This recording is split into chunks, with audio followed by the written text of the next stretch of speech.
Check one, check one. Good morning, everyone. Good morning, everyone. We have coffee out there, although it's a little bit of rain. We tried to work on sunshine today, but we were not successful. But we are so happy that everyone's here this morning. My name is Victor Green. I'm the Director of Community Relations for Wayne State University, and on behalf of the Board of Governors, President Wilson, more than 28,000 students are gearing up for finals within the next month. We'd like to welcome you to Wayne State University. We are so excited today to be part of this event and hosting this event and to participate in today's summit. I'd like to also thank everyone who came near and far for this event. We are very excited because not only are we going to talk today, we're going to bring in some actionable things. We're going to tell our students not only that we believe in them, and we're going to come up with solutions and collaboration, because the importance of collaborations defines leadership. And when we have leadership, we can tell our students that they're just as brilliant, just as bright, just as talented, just as thoughtful, just as gifted, by giving them hope, by us being leaders and collaborating together. So Wayne State is so excited to be here on the behalf of the Center for Urban Studies and AmeriCorps. We'd like to welcome everyone here today. We have an exciting day planned for you, and I hope you enjoy it. And more importantly, I hope that we can strengthen this collaboration as we prepare our students for tomorrow. I would like to take this opportunity now to introduce to you one of our leaders, the Senior Executive Director of Detroit Public Schools, Mr. Lamont Satchel.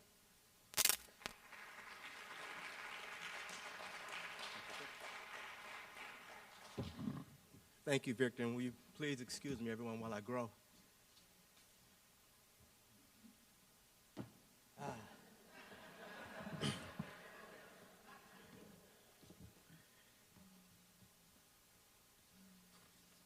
Good morning. I'm Lamont Satchel, the Senior Executive Director of Strategic Support for Detroit Public Schools. I'd like to welcome you on behalf of our Interim Superintendent, Ms. Alicia Meriwether, and our Interim Superintendent, Ms. Alicia Meriwether, and our Emergency Manager, Judge Stephen Rhodes, to the first annual FACE Detroit Summit hosted by Detroit Public Schools in partnership with Scholastic, Metro Detroit Charter Center, and Wayne State University Center for Urban Studies. This is an historic moment for education in the city of Detroit and DPS especially. Our collective fate will be determined by what we do today, both figuratively and literally.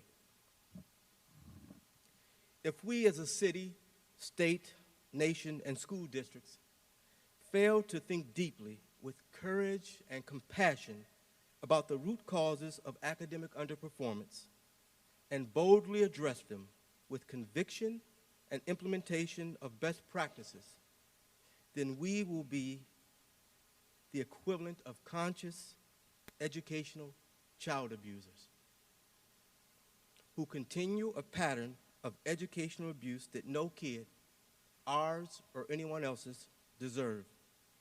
We break that pattern, that cycle of abuse, when we do things like we're doing today, tackling, thinking deeply and creatively solving fundamental issues that account for a significant amount of academic underachievement.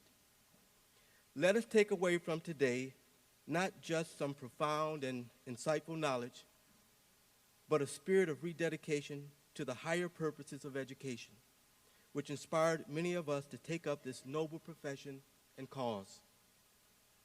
Life never comes to save those who have the solutions. We, as leaders in education, have those solutions within us. It is time we recognize and embrace our greatness as educators and supporters of education, and solve our situation with compassion and uncompromising commitment. Please enjoy today's event, and we appreciate you taking the time out of your busy schedules to be here today with us. I would now like to bring to the podium Mr. Rod Brown. And let me say this, Mr. Rod Brown is the Executive Director of Planning for the Detroit Public Schools, and one of our unsung heroes. It was his vision that sparked this event, that structured this event, and made it happen today. He won't acknowledge that. He won't agree to that, so humble he is. But I can tell you this, that Rod worked day and night. He and Miss Tara Williams, who is in the audience somewhere, worked tirelessly to make sure that this event came off. And this, as I said, is a very historic moment, an event in the life of education in the city of Detroit. So please join me in welcoming Mr. Rod Brown to the podium.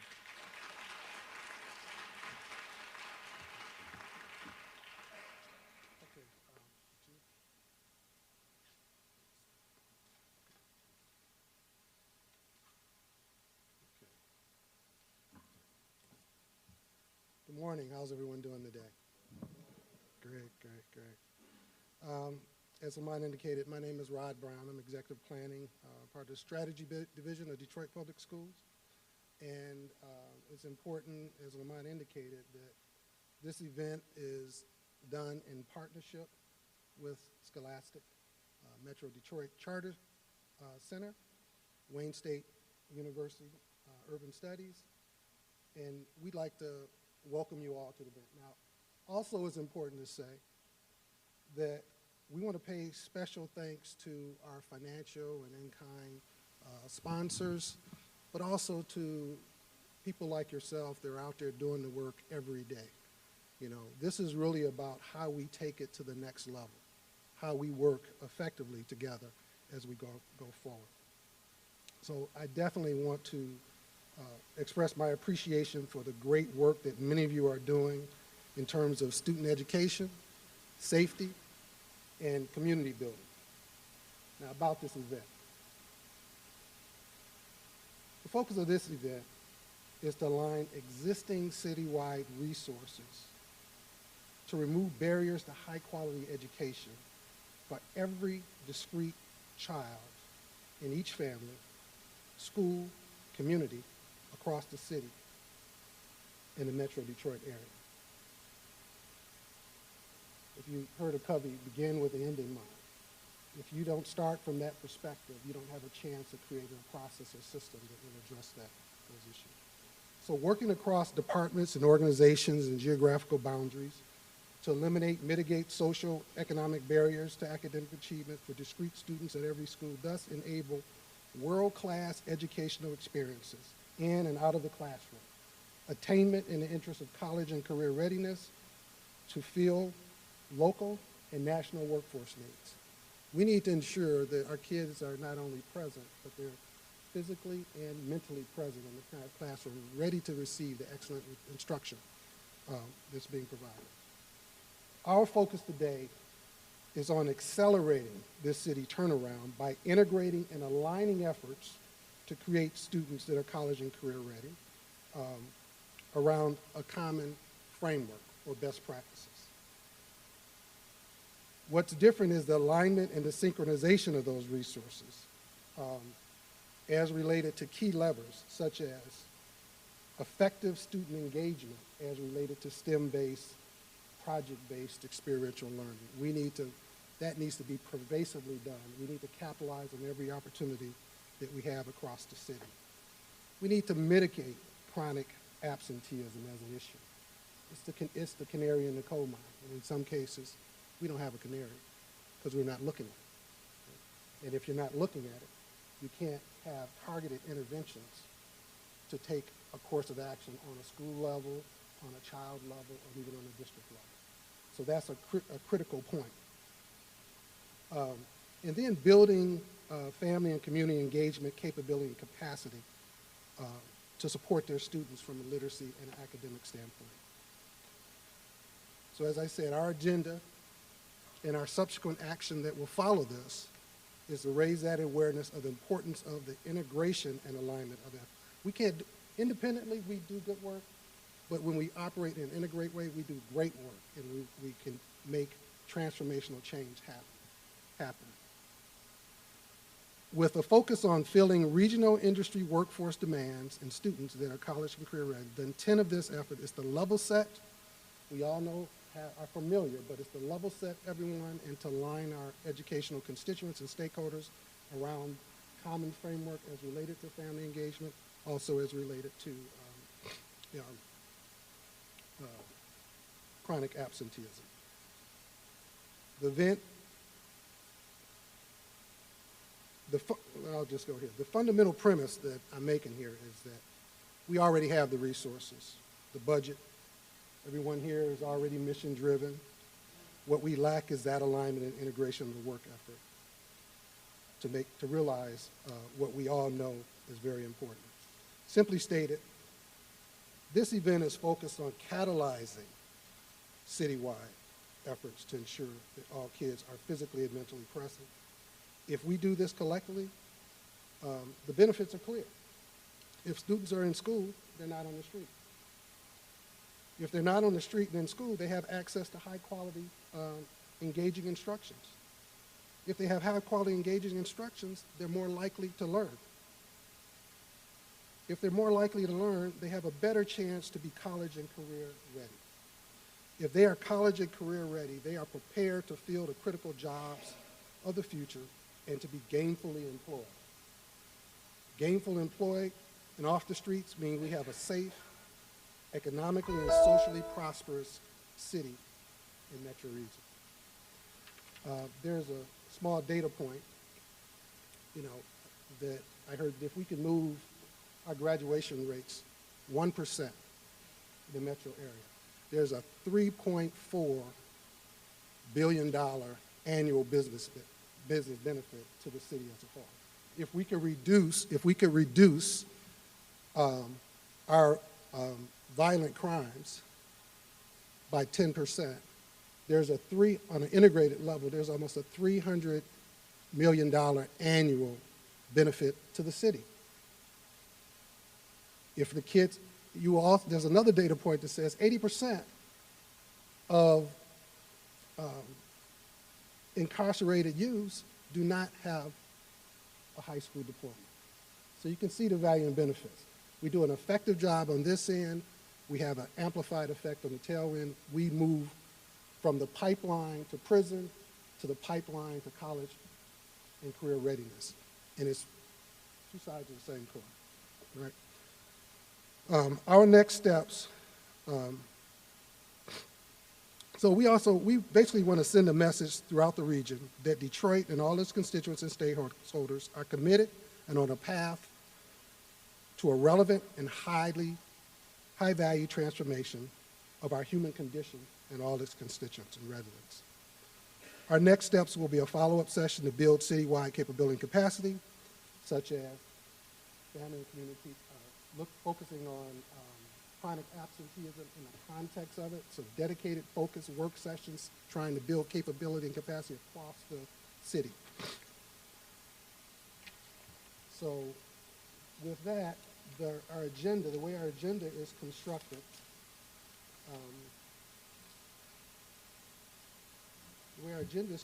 I wanted you to recognize that what we're essentially doing is we're starting off trying to make sure we level set in terms of what is the problem, the gap between where we are and where we want to be. So we'll talk about the workforce demands and the gaps and issues associated with getting there.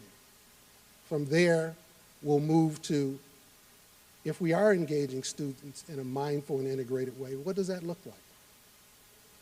Then we'll also start to talk about what are the barriers to engaging those students. That's where we start talking about chronic absenteeism. Again, they can't develop that capability if they're not there.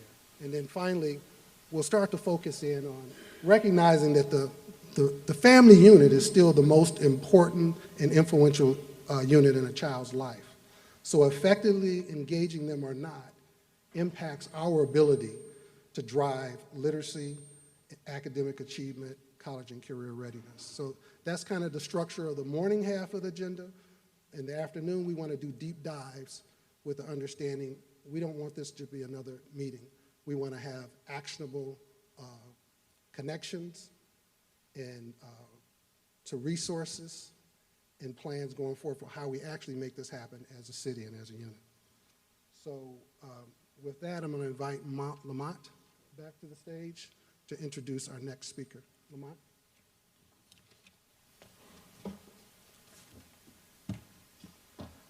Thank you, Rod.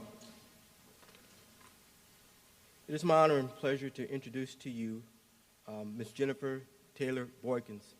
I had the opportunity to meet Ms. Boykins maybe almost a year ago, and I was extremely impressed with her commitment to the district. And in fact, as I happened to read her bio, I understood why, as you will see as I read her bio.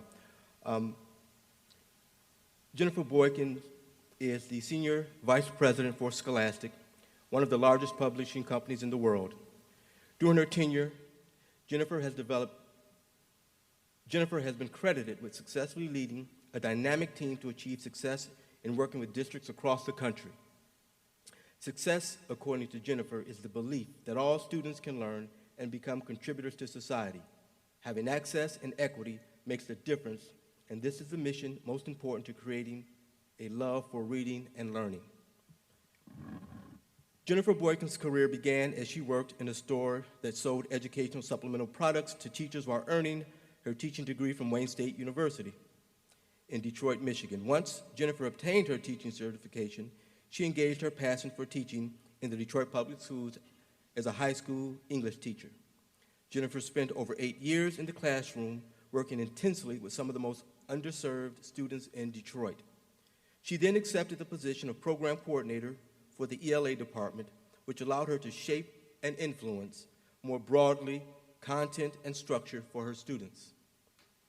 As a result of her commitment, knowledge, and experience in literature and literacy, Jennifer was asked and accepted her first publishing adventure working for the American Guidance Service. Although Jennifer hesitated and did not want to leave her students, she realized the opportunity to impact a larger audience around the importance of literacy. Rising from the position of sales representative for 2 states, Jennifer became a national strategic representative and traveled across the country, working with district leaders in finding the right solutions for their children. Jennifer was heavily recruited to her next opportunity in 2006 when she accepted a position as Regional Vice President for Scholastic Publishing, a position that would serve 15 states. Over the next 3 years, Jennifer was promoted from her RVP position to assume the role of Senior Vice President. Jennifer now guides the work of over 85 field associates across the country, as well as advises the development of materials to meet the critical needs of students in every state. She is a hands-on leader whose travel has allowed her deep educational experiences with key leaders from across this country. Jennifer Boykins is dedicated to the mission of improving student achievement. Her work with students has also included the personal time that she devotes to building leadership skills with girls through a program that she began in 2012 called Brave Hearts. Through this nonprofit effort, Jennifer has helped to develop leaders in various parts of the country. Jennifer believes that if each one of us takes an active role to help our youth beyond the jobs we do each day, we can change the world. Jennifer is married to an educator, and together they have 5 children and reside in the Atlanta area. Will you please join me in welcoming to the podium one of our own, Ms. Jennifer Boykins.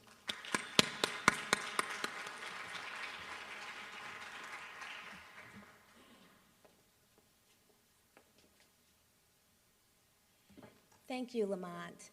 And I also want to thank all of you in the audience today, and it's good to be back home. You know, growing up in Detroit, attending Detroit Public Schools, then graduating from Wayne State, and then working in Detroit Public Schools gives me a wide range of views about Detroit and what's going on in Detroit. I think Detroit holds so much promise.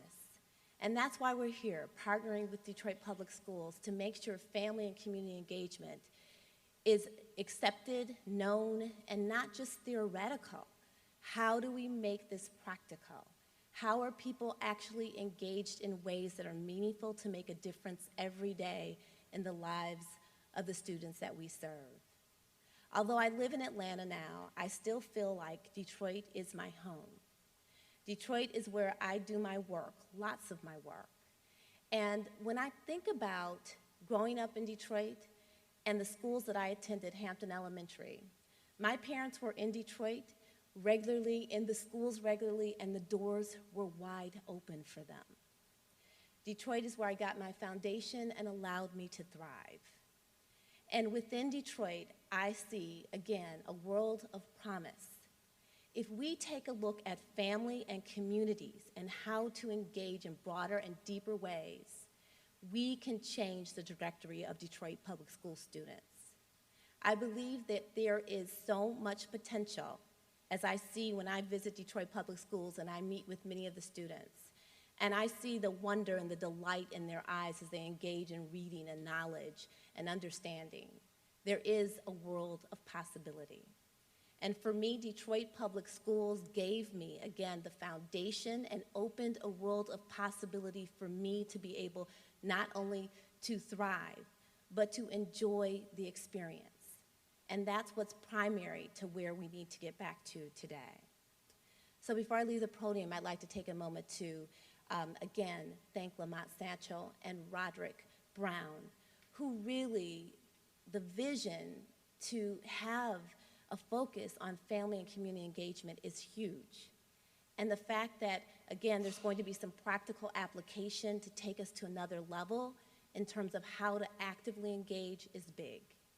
And I'd like to also take a moment to recognize Michelle Edwards, who is the local account executive for Scholastic, and she works diligently in this area to support you, and also Randy Salisbury. So from Scholastic, we're happy to be partnering with you. We look forward to engaging more deeply in this work, and we look forward to today and what today will bring in the future. Thank you again.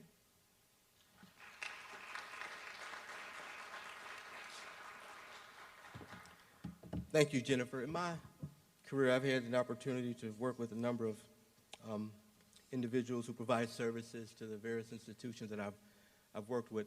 One of the unique things that you actually rarely see, and I believe most of you or some of you may see this, is there's a difference when you have someone who also sees themselves as a partner to the district. And I would just like to publicly acknowledge that relationship with respect to Scholastic and Jennifer in particular. And now I understand why. After reading her bio, she was one of our own. Worked at Detroit Public Schools for a significant time. And she never told me. I never knew that. But there was a sense of passion and dedication to this district. And so when we asked for their assistance in sponsoring this event, it was, you know, it was done. It was done. And we really want to acknowledge and appreciate your partnership in this effort today and your continued partnership with the Detroit Public Schools. I'd now like to introduce you to Ms. Pamela Moore. Pamela is currently the president and CEO of Detroit Employment Solutions Corporation, the administrative and fiscal agent responsible for workforce programs and services for the city of Detroit. The organization is a 501(c) nonprofit organization and designated Michigan Works agency supplying demand-driven workforce solutions to businesses and individuals seeking employment. On March 28, 2016, she will take the helm as president of the Detroit Public Schools Foundation, replacing our beloved champion and benefactor, Dr. Galinda Price, who I saw in the audience somewhere. Dr. Price, we love you. With 30 plus years experience in the areas of nonprofit and public sector administration and operations, public policy, federal and state funded programs and services, healthcare research, and human resources policies and procedures, Pamela led the transition of the city's $60 million workforce agency to a nonprofit organization in 4 short months. By assembling a dynamic team, the agency has seen a 400% increase in job placements, realized 30% operating cost savings, decreased contract and vendor payment processing times by 80%, and met or exceeded all performance metrics.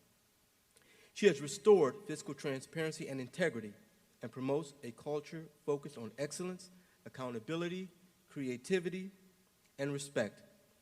DESC operates the nationally recognized Detroit Registered Apprenticeship Program in partnership with the Department of Labor, the state of Michigan, skilled trades unions, and an array of employer sponsors in skilled trades, IT, manufacturing, transportation, and energy. Ms. Moore has served at the pleasure of 3 mayors and has been recognized for her ability to manage complex projects, create efficiencies, and use and produce best practices for continuous improvement. Prior to coming to work for the City of Detroit, she spent 16 years at the Karmanos Cancer Institute, where she managed federally funded research grants and contracts. Ms. Moore is a Cass Tech High School graduate, received her Bachelor's of Science degree in Finance and Master's in Business Administration from Wayne State University in Detroit, Michigan. Pamela sits on several workforce councils, boards, and committees, including the U.S. Secretary Tom Perez Advisory Committee on Apprenticeship, the Board of Trustees for the Workforce Development Council, U.S. Conference of Mayors, where she chairs the Future Workforce Committee, Workforce Intelligence Network, City of Detroit Human Rights Commissioner, and member of the M1 Rail Advisory Council. She is a certified housing development finance professional, a 2010 graduate of the Detroit Regional Chamber's Leadership Detroit program, and a 2014 Michigan Chronicle Woman of Excellence. The native Detroiter is a founding member and sits on the board of governors of Empowerment Church, enjoys world travel, engaging our youth, promoting healthy living, and is a dance instructor. And I've been promising to come get some dance lessons, so. And before I bring her to the stage, I want to personally thank her for participating today. I had the opportunity to meet Pamela maybe couple, 3 years ago when I worked in the Bing administration and was extremely impressed with her dedication, her grasp of knowledge in the areas of workforce development. And so it is a pleasure to have her not only as a speaker today, but to have her on our side at the district supporting the DPS Foundation. Will you please join me in welcoming Ms. Pamela Moore to the podium?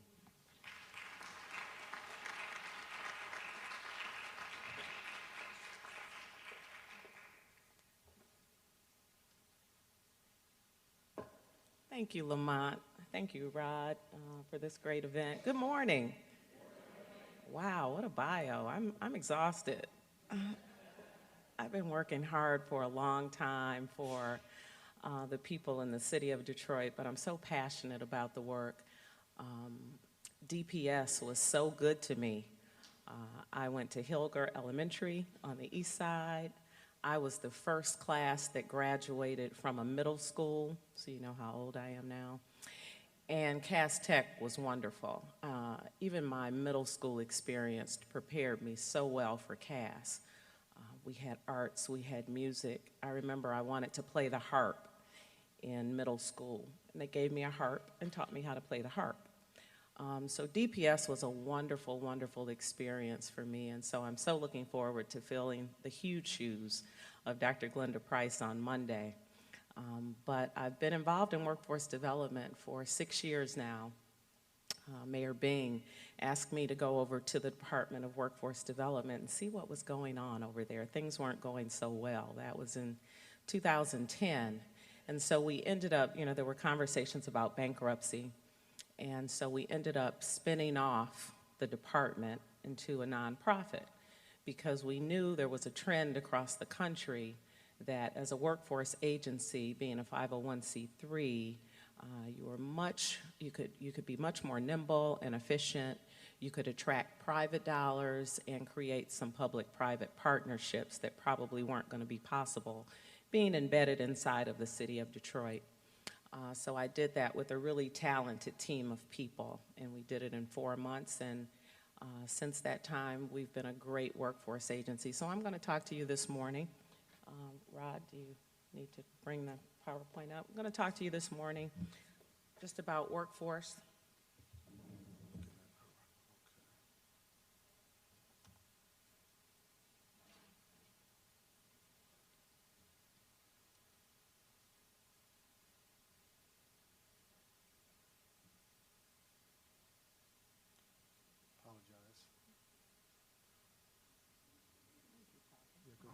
I can keep talking. So I'm going to talk to you about workforce development this morning. We're going to kind of take a look at some trends that are happening in the region, as well as drilling down and taking a look at what's really going on in Detroit. So I am I've been in Detroit all my life. I love to travel the world, but Detroit is my home. I lost my dad 2 years ago, a little personal story. He was 98. He had his college degree, and he always emphasized the importance of education. And again, my experience throughout, I mean, I had a strong household, parents that emphasized the importance of education. But of course, along the way, I didn't see that education was going to be so important, but education is key. So I'm going to give you a picture of what workforce looks like in the city of Detroit, what the demand looks like, and we hear about that demand from employers that we engage. And then I'm going to talk about the supply. And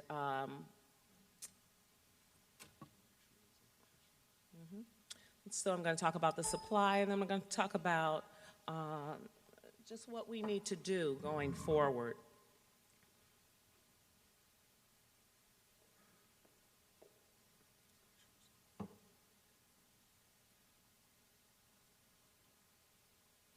Okay.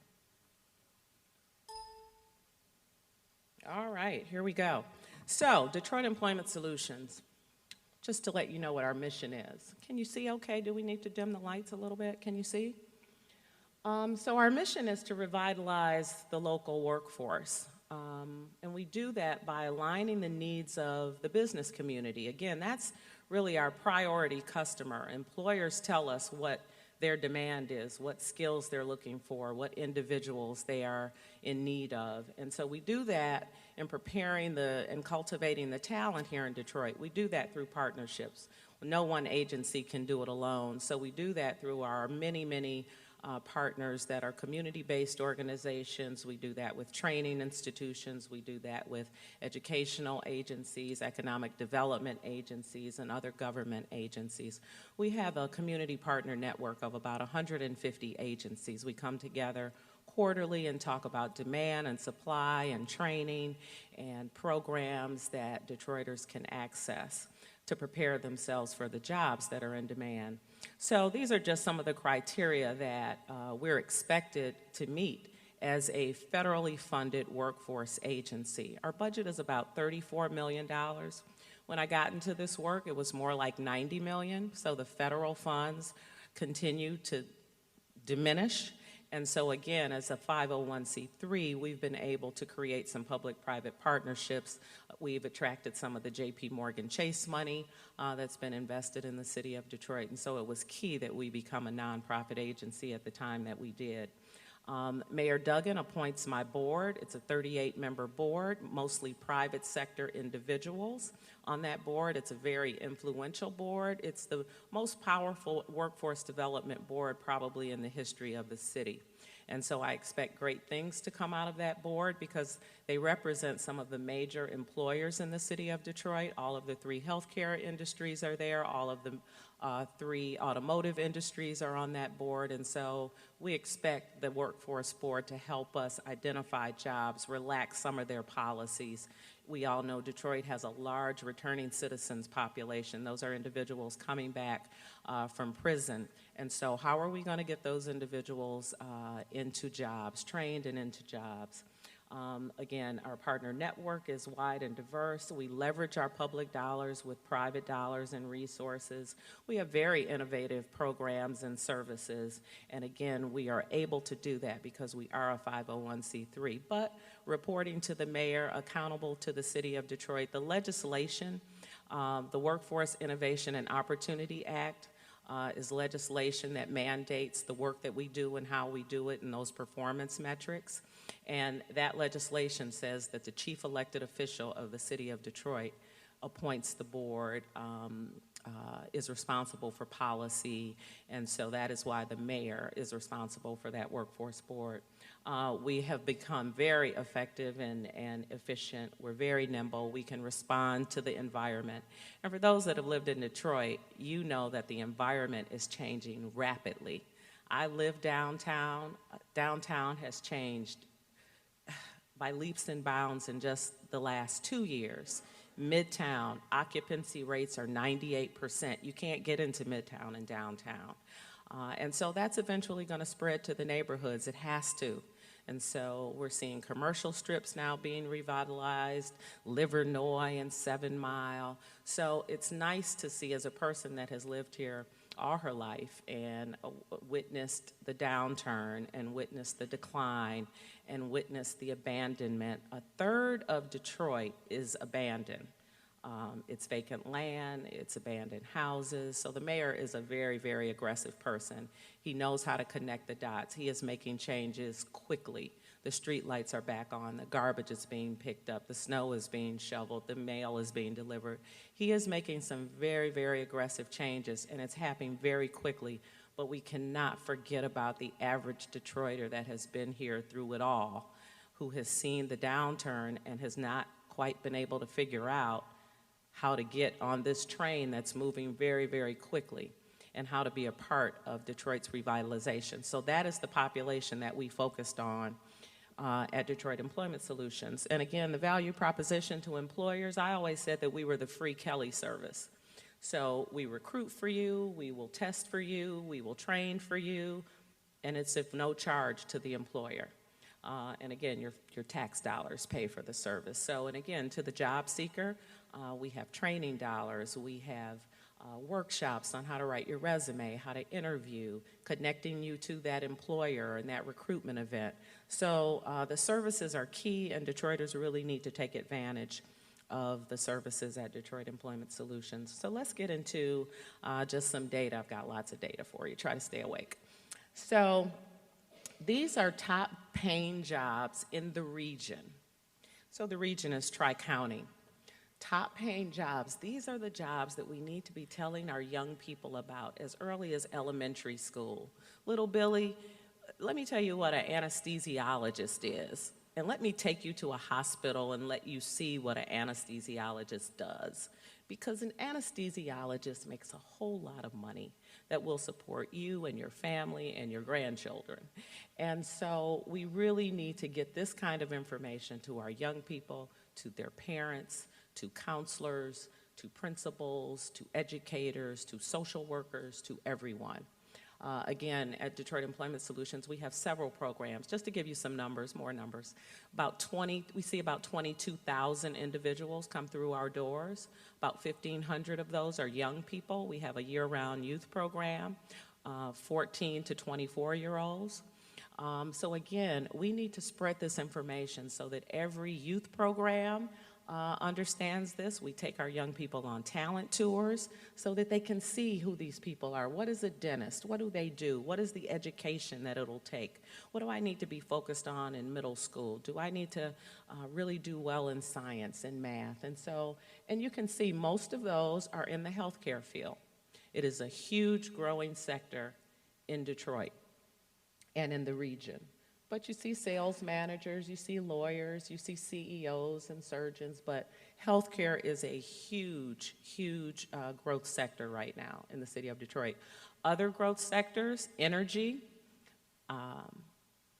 manufacturing, IT, all growing, all growing.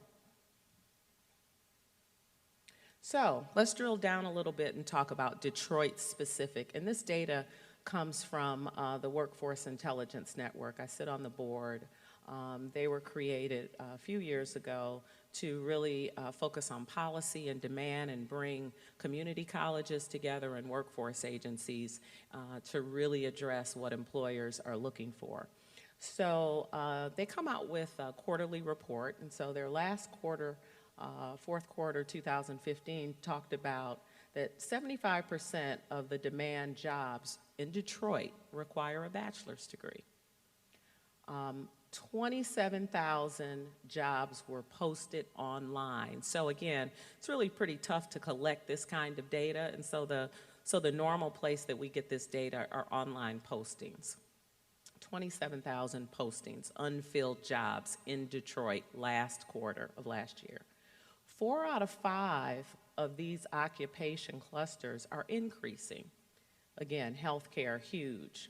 Hospitality and retail. When that District Detroit goes up, that new hockey stadium, it's going to be something we've never seen before. It's going to change the whole footprint between Midtown and downtown, retail, housing, entertainment, neighborhoods. It's going to be something we've never seen, and there are going to be lots and lots of jobs.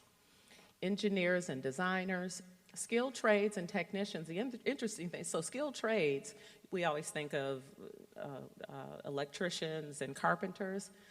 It's advanced manufacturing jobs and welders and CNC operators. Typically skilled trades jobs like apprenticeships and operating engineers, they're not posted online. Those jobs are not posted online. But if you heard, we have an apprenticeship program where we work closely with union representatives to understand what the demand is with our local union trades. And then IT, it's trending downward, but you can see it's a huge growth sector.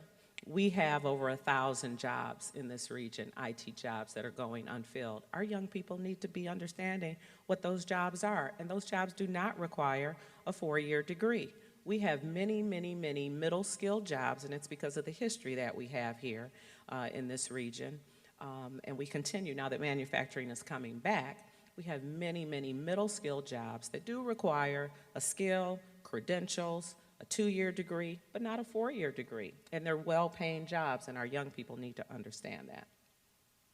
Oh, and unemployment. Let me not jump past the unemployment. So we always hear unemployment is down, unemployment is down. Unemployment is a number where you look at individuals that are seeking work. So those that have stopped seeking work are not in that number. So obviously, our unemployment rate is not really 10%. And I'll talk about that more in just a moment. So let's talk about Detroit's supply. So if we just talked about demand, let's talk about what's going on in Detroit. And this data just came out of the J.P. Morgan Chase commissioned work. It was done by Corporation for a Skilled Workforce. Just came out in this past quarter. So in 2014, those between 16 and 64, and that's what we look at when we talk about the labor force. Only 53% of Detroiters were working. The average across the nation is 75%. So what's up with that number, right? This next one is startling. 229,000 people in the labor force are unemployed and/or not participating in the labor force. That is startling. Now, this number includes people that cannot work, will not work for various reasons, but it also includes people who have given up hope, who are no longer seeking employment. Their skills are not in alignment with the skills that are in demand. Where are those people, and how do we get them back into the system? How do we train them? How do we upskill them? How do we get them their GED? How do we get them enrolled in college, community college, or get them into some skilled vocational training? 20 through 24-year-olds, that's the highest participation rate of those working in the city of Detroit. Another thing about Detroit, we have a poor industry mix. Most of our jobs are in government, in the public sector.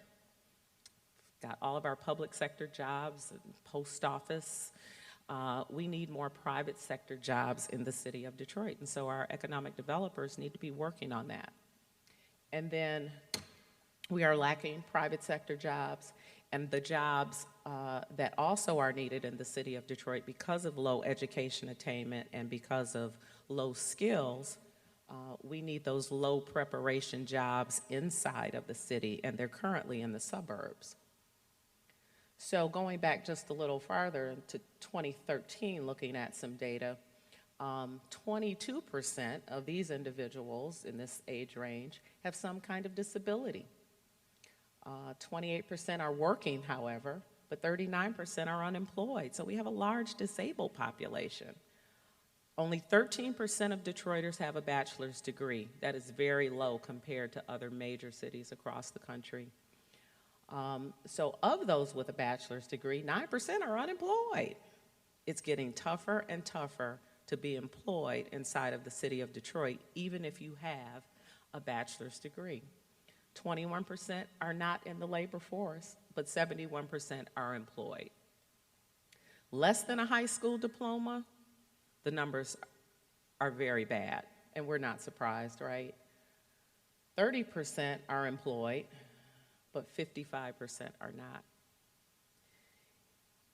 Almost 19% above age 16 are employed and living in poverty. So you know we have the working poor.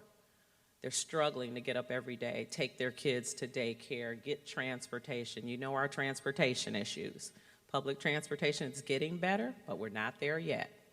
It's tough to get from point A to B every day on time.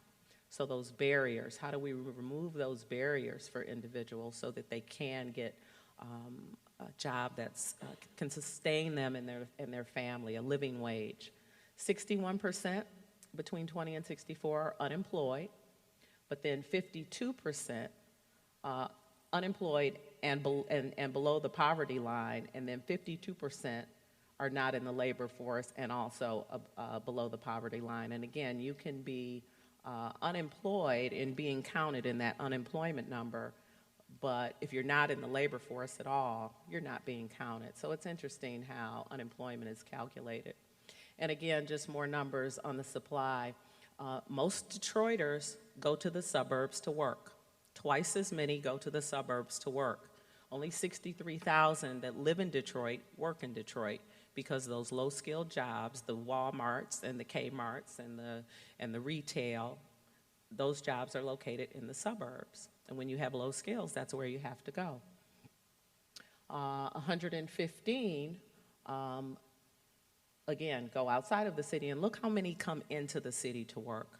176,000 suburbanites come into the city to work. So again, those suburban jobs include mostly goods-producing industries for those low-skilled workers. Lots of manufacturing plants are in the suburbs. And our jobs are mostly high preparation jobs, middle-skilled jobs, bachelor's degree-related jobs. 37%, so this number is also a startling number.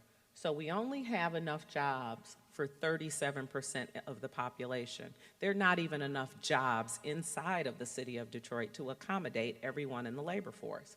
Atlanta, and that stands for, oh my God, Atlanta has 1.8 jobs for everyone that lives there. More jobs in Atlanta than people. So we need to try to be like Atlanta. Most Detroiters working in Detroit have some college, an associate's degree or bachelor's or higher. And so I'm about to get into some data. So we see, again, 18,000 adults every year. They come in, they need a job. The first thing we do is we test and assess. We have various tools. We do the TABE test, we do the Gaines test, we have a lot of tools.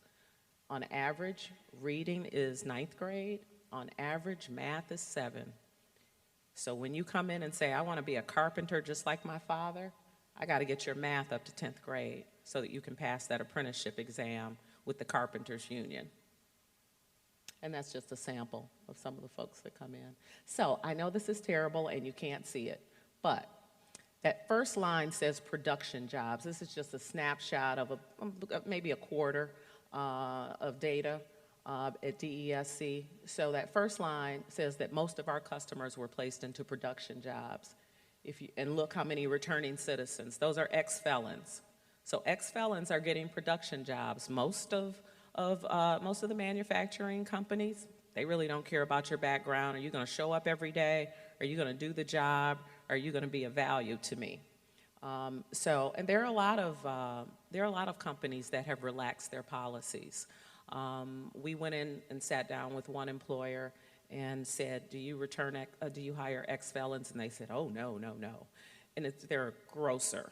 I'll say that, I won't reveal who they are. And I said, well, why not? And they went back and they changed their policies, and then they banned the box. Now, an employer, we tell everyone, an employer is going to check your background, so do not lie about your background. Disclose your background. But employers are looking for more than just what's in your background. Employers are looking for whether or not you've proven that you are ready to be a responsible individual and come to work and do a good job. Again, look at the reading and math. So even in the manufacturing, the assembly line positions, they're no longer our grandfather's assembly line position. You have to pass 8th grade reading and 8th grade math to get those jobs, and then you're only going to make $11 an hour when you get that job. But Detroit Manufacturing Systems, Andra Rush has hired 1,000 people, more than 1,000 people from us. And she's a wonderful employer, and you can grow in that company and be a $25 an hour individual if you stay in that company. So again, and then let's go down. I just want to point out the computer and mathematical line. If you go all the way over to the average wage, $20 an hour. And that last column shows who we've trained. We have a lot of IT training going on, coders, programmers, QA testers, whatever that is. But these jobs are out here. These IT jobs are out here, and training is out here. And if you can't get free training from a Michigan Works, take out a loan. It'll be the best loan you ever took out. So what we have to do for our families and our children as we talk about holistic approaches, we have to wrap our arms around entire families right now. What Detroit looked like in the 60s when I grew up doesn't look like that anymore. The neighbor looked out for me, the teacher looked out for me, the church looked out for me, everyone looked out for me, and we just don't have that right now. And so how do we get back to that? But information is key. We have to start with the information. So we need to align our curriculums and our youth programs with what's really going out here in the real world. What jobs are out here? What opportunities are out here in the real world? For those that are familiar with the linked learning model, get employers to come in and help you design curriculums and help us understand what the demand is. GM told me 2 years ago that 51% of their skilled trades workers can retire, and they beg them to stay because there is no pipeline of young people ready to go into those jobs. DTE is going to have the same problem. These skilled trades jobs are well-paying jobs, and our young people need to be preparing for them.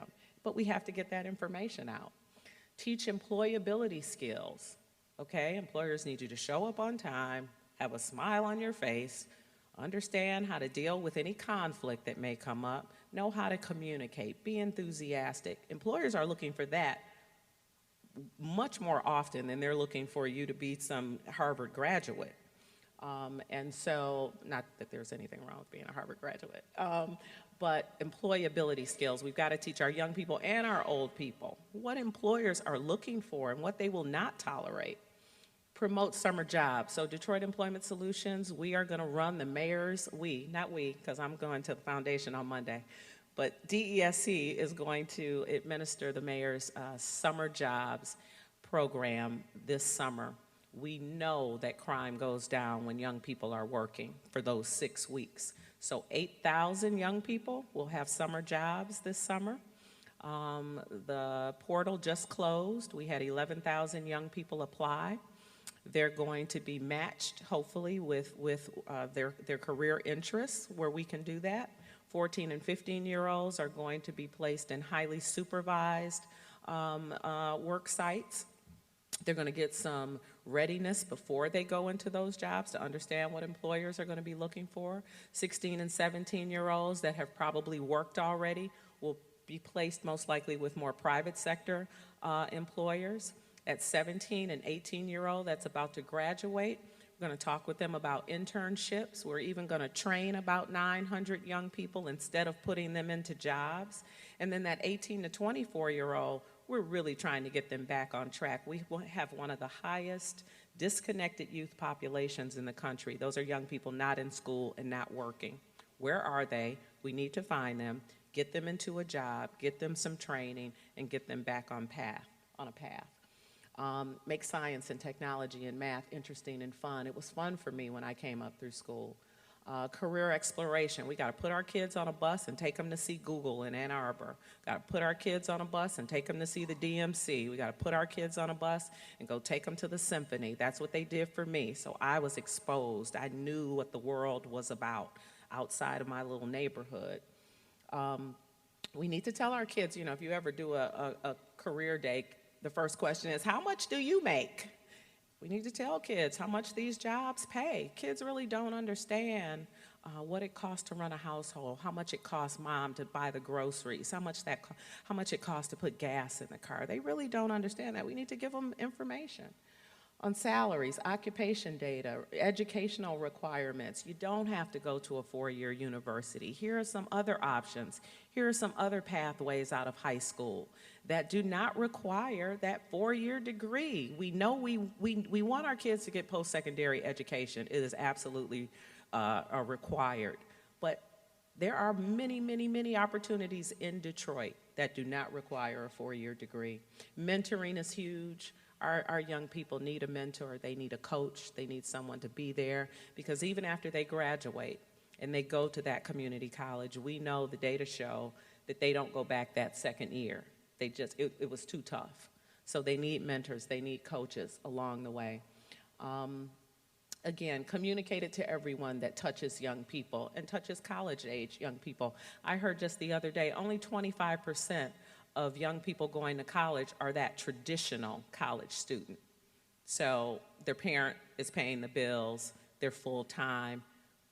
All the other folks in college, they've got children, they've got jobs.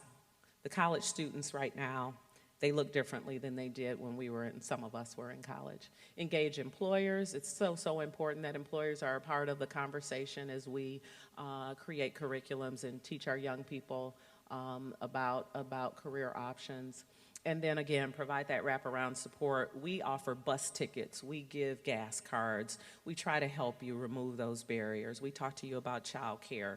We connect you to Reading Works if you need to get your reading levels up. We connect you to substance abuse agencies that partner with us. Whatever those barriers are, we try to remove it, because you gotta remove those barriers before a person goes to work. Otherwise, they're just not gonna be focused on work. And then again, just empower our communities with information. So again, I'm so honored to be here this morning. This is really tough work, but I must like tough work, because I'm going to go to the Detroit Public Schools Foundation and do some more tough work for our babies in DPS. And so I am grateful and honored, and the day before Good Friday, I'm blessed to be standing here in front of you. So thank you for the invitation.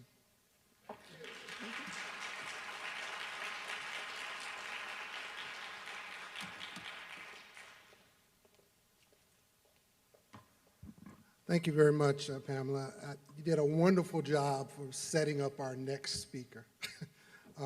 Let's for a moment here suspend disbelief, right? We're humming in terms of removing barriers as we go forward. Our kids are both physically and mentally present in the classroom. What's the nature of that engagement? I think you're going to find our next speaker extremely interesting in that regard.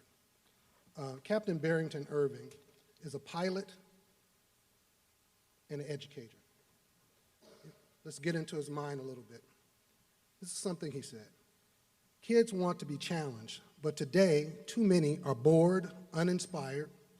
I want to use aviation to excite and empower a new generation to become scientists, engineers, and explorers. Barrington Irving is very good at raising above obstacles, literally. Raised in Miami's inner city, surrounded by crime, poverty, and failing schools, he beat the odds to become the youngest person, the only African American ever to fly solo around the world. He built a plane himself, made a historic flight, graduated magna cum laude from an aeronautical science program, and founded a dynamic educational nonprofit. Then he turned 28.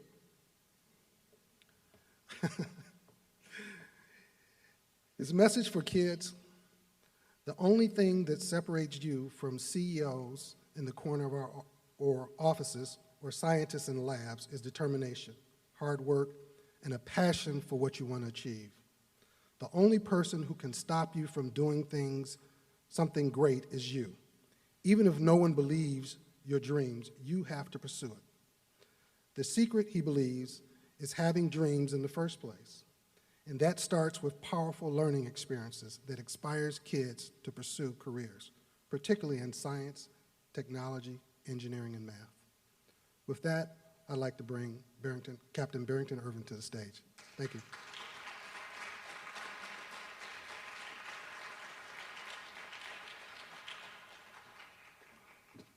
Wow, good morning, everyone. Man, I'm very honored to be here, and I'll be honest with you.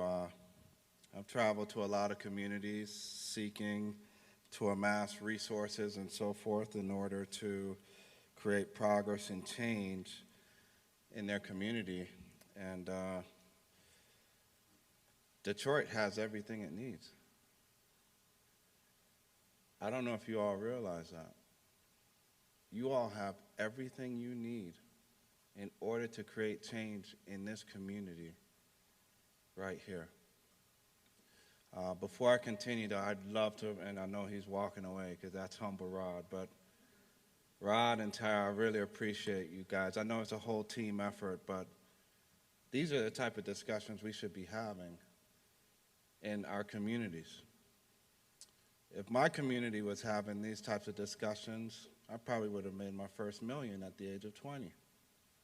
My communities were having this type of discussion, I probably would have flown around the world at age 19 instead of age 23. My community was having these type of discussions, I wouldn't be the only person, still the only black man to fly solo around the world. This is important. This is important for a number of reasons.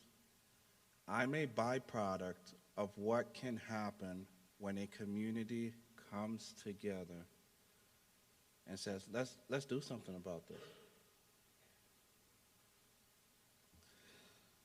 So as I get into sharing my story, I'd also like to recognize Jennifer Boykins as well, and the Scholastic team, Michelle Edwards. I don't know where Michelle is, but both of them have honestly brought me to this community to do some great work. And please, huge round of applause together for both DPS and Scholastic.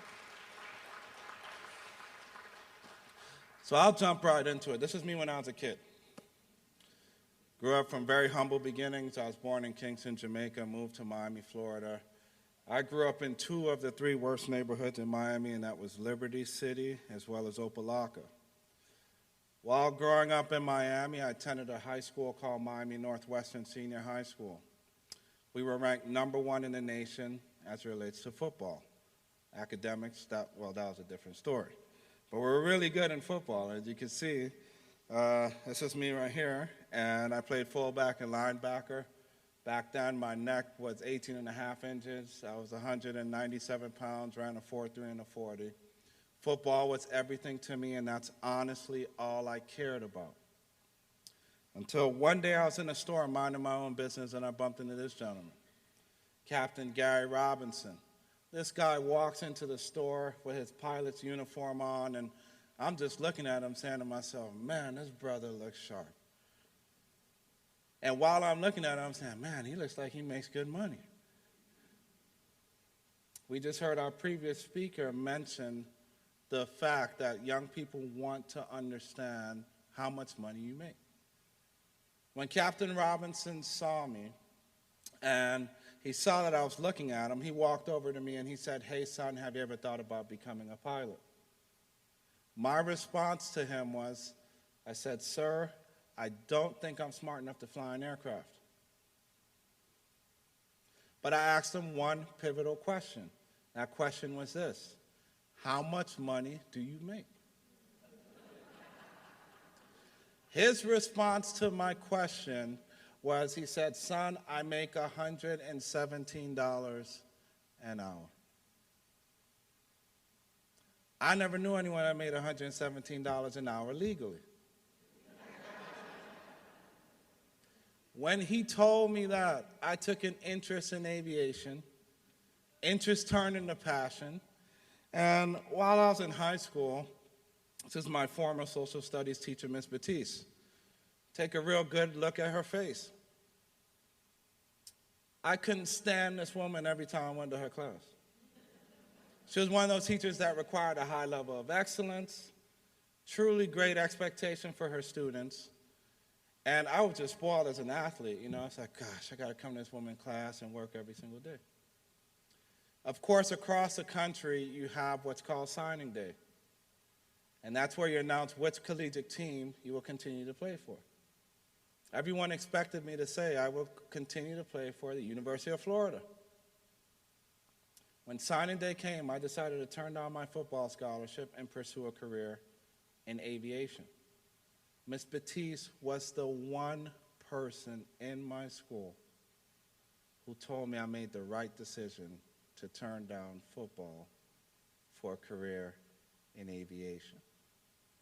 Thanks to this woman, thanks to this teacher. Remember I told you I played for a team that was ranked #1 in the nation. Only 2 players on that team made it to the NFL. Longest they lasted was 2.5, 3 years. Thanks to STEM, I've made more money than both of them combined. There are real opportunities available to our young people. And don't get me wrong, when I turned on a football scholarship, I said, man, what am I thinking? What am I getting myself into? This is what the children you all serve, the decisions that they're going through. Now that I'm a man, I realize the question I was asking Mr. Robinson of the $117 an hour wasn't a question truly of so much about the money. What I was trying to conceive and picture is what will my life look like if I chase this career? I never one time asked my mentor, well, how much math do I have to learn? How much science do I have to learn? Kids do not care about the journey. They care about the destination. That's where part of the disconnect is occurring with our young people. They're no different than adults. If you want to shift careers and change careers, what's one of the first things you want to know? How much money will I make?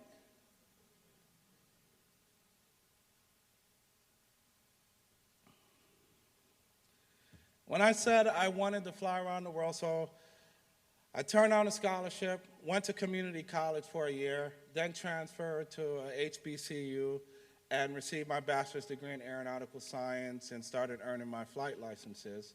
I said I wanted to fly around the world. Why did I say that? Because my mentor challenged me to give back. And I remember saying to him, I don't have any money to give. His response to me was, I'm not asking you to give money. I'm asking you to share your knowledge, your experiences, and what you've learned over the past few years with others. Knew nothing about setting a record. I simply wanted to fly around the world. Saying it was easy, getting it done was another thing. For 2.5 years, people told me no, and this is one of my rejection letters. You'll see this letter came from Coca-Cola. Coca-Cola said to me, here at the headquarters, we focus on events and programs that are national or international in scope when considering sponsorship requests. I'm saying to myself, I'm trying to fly around the world. You can't get more national or international in scope than that. So I realized people weren't understanding what exactly I was trying to accomplish. And in this next slide, you're looking at the one pair of dress shoes I owned at the time. Notice I still have them saved till this day to remind me of where I came from. Notice I have 1, 2, 3 holes in the bottom of my shoes. And I wore those shoes to major aviation events such as this one.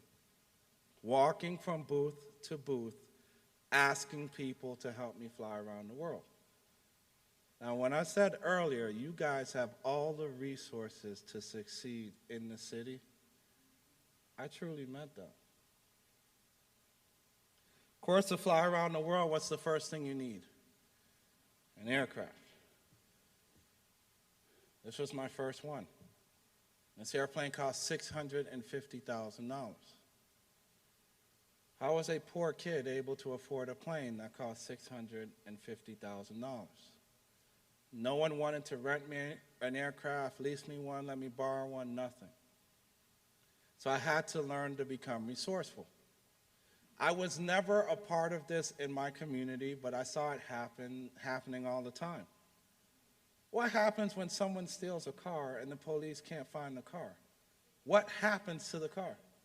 Come on, this is Detroit. Y'all better know the answer. What happens to the car?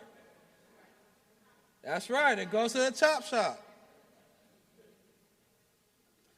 In seeing that, that's when I realized, because you see the different parts sold to different individuals and companies, and That's when it hit me. I said, hold on. Just because one company's logo is on the front of the car doesn't mean that company made all the parts contained in the vehicle. I was just using street knowledge. Then I taught myself, okay, these companies that make all the different parts, you call them original equipment manufacturers. I listed out every single manufacturer that made every single part on this aircraft, and I went after them one by one to secure things such as the engine, the 4 seats in the airplane, the air conditioning, the cockpit system. I cut the cost of the plane from $650,000 down to $350,000. And all I asked these companies to do, I said, look, I don't want any cash. Think about it. They're not used to that. I'm not asking you for money. I'm asking you for the resource you create and the resource that could be a benefit to me. Just donate the resource to me, and I'll make it happen. I'll put your logo on the aircraft and so forth. By taking that approach, I was able to outsmart the system and obtain this aircraft at the age of 22. One thing about community partnerships, for everyone in this room, doesn't necessarily have to be an exchange of cash. Corporations are willing to work with you in so many different ways. But guess what I found? A lot of these companies who first gave me an opportunity in providing a part, that was the first level of partnership, eventually that turned into funding for my programs. Because people truly want to see, are you about what exactly you said you're going to do? So I was able to get this airplane, and back in March 23rd of 2007, I took off to fly around the world. This is a picture of me inside the aircraft. The suit that I'm wearing, that's a suit that costs $15,000. It's a special survival suit. If I had to make an emergency landing in freezing water, this suit would give me 5 to 7 minutes to get out of the plane, get out of the freezing water, and into a life raft. Although physically I was the only person inside of the aircraft, I worked with a great team of individuals, about 80 different individuals, and I communicated with them via this black box. I would sit in this position for as long as 12, 13 hours at a time. The youngest person to fly around the world prior to me was 37 years of age, and I was able to accomplish it at the age of 23 with the help of some amazing individuals. While flying around the world, of course, this is one of the pictures back when I had hair. It says in Cairo, Egypt. Anyone notice anything weird about this picture? All right, I'm sitting on a horse instead of a camel. Why am I sitting on a horse instead of a camel? I asked a group of elementary school students this question last year. Young man in the back of the classroom raised his hand with a stern face. He said, "Sir, I know why you're on a horse instead of a camel." I said, "Tell me why." He said, "Sir, that's what Americans do."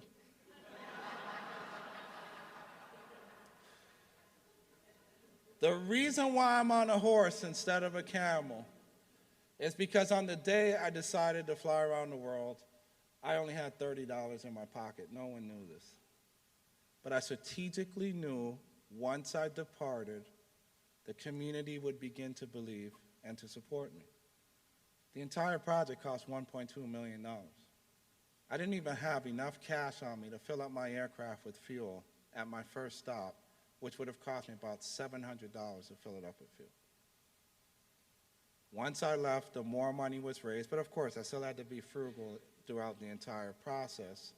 And the reason why I bring up that point is when we talk about collaboration and community partnerships and so forth, no one's going to do anything until you start and do it for yourself. That's just the fact of life. We go on to the next slide. After flying around the world, so I set the Guinness World Record. It stood for 5 years. I helped 2 others beat my record. And after flying around the world, I then decided to get involved in education thanks to a letter which came from a teacher. I'm saying to myself, okay, I'm going to get involved in education. I don't know what I'm doing. But then I said, is it really this complicated? Is it really this complicated, or is it just that we're adults and we like to make things complicated? So I truly wanted to understand that. And this was one of the first projects we did, where I took 60 kids from failing high schools in Miami to build an aircraft from scratch. This was the aircraft they built in a record 10 weeks. After building the aircraft, we flew it on its first flight. Young lady on the left-hand side, Bakari, when she started out with me, she couldn't point out a half an inch or a 16th of an inch on a ruler. She is now in her senior year, wrapping up her math major on a full scholarship at Duke University. Young man, thank you. Thank you. Young man on the right-hand side, when he started out with me, it took him 2 hours to figure out how to turn on a vacuum. Thought the red button on the vacuum meant do not touch. He's now disarming bombs for the military. But I'm saying to myself, something is wrong with this picture. How is it a high school student don't know where a half an inch is on a ruler? So I wanted to understand a bit more, and I started working with students at the elementary and middle school levels. So instead of buying a Ferrari, I had students build me a car faster than a Ferrari, and these were kids from grades 5 through 8. They built me a car faster than a Ferrari 430 Spider, and this car does 0 to 60 in 2.7 to 2.9 seconds. So the potential, and all these kids are from failing schools in South Florida. Then we said, okay, let's start to branch outside of Florida. And this one was done in Dallas, Texas, right, with middle school students. We then did another one with Latino students in Houston, Texas. And we currently have a build going on in Atlanta, Georgia. All the vehicles start off like this. When they're finished, this is what their car will look like, a 1965 Daytona Coupe replica. So what is the problem when it comes to industry and the classroom? What is the challenge? Because when I originally started down this path, I thought it was the students.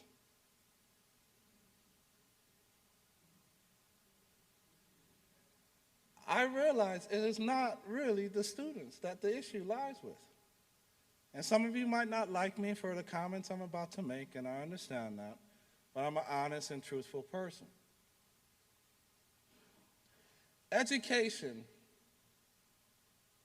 is an industry that truly is lost with how to communicate to its customer. Think about it. Apparel companies, cell phone companies, they have no problems figuring out how to engage students. The one industry that should be the master above all masters in knowing how to engage children struggles with that concept. The greatest sales force in this country are educators.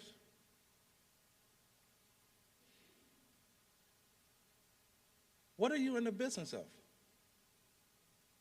Some may say teaching, inspiring, leading. Of course, all those points are true. But let me tell you what you are truly in the business of. Marketing. What exactly do I mean? If you don't have a way to engage students to actually care about what they're about to learn, you've lost them for that entire class period. Now, educators, I know it's not that easy. I know there are tons of challenges and logistics that goes into this. But the question I have for you is, are your students really that much more different than you? Why is it kids don't pass their tests, quizzes, and exams? We don't have to spend millions of dollars to research this and figure out why is it they don't pass it.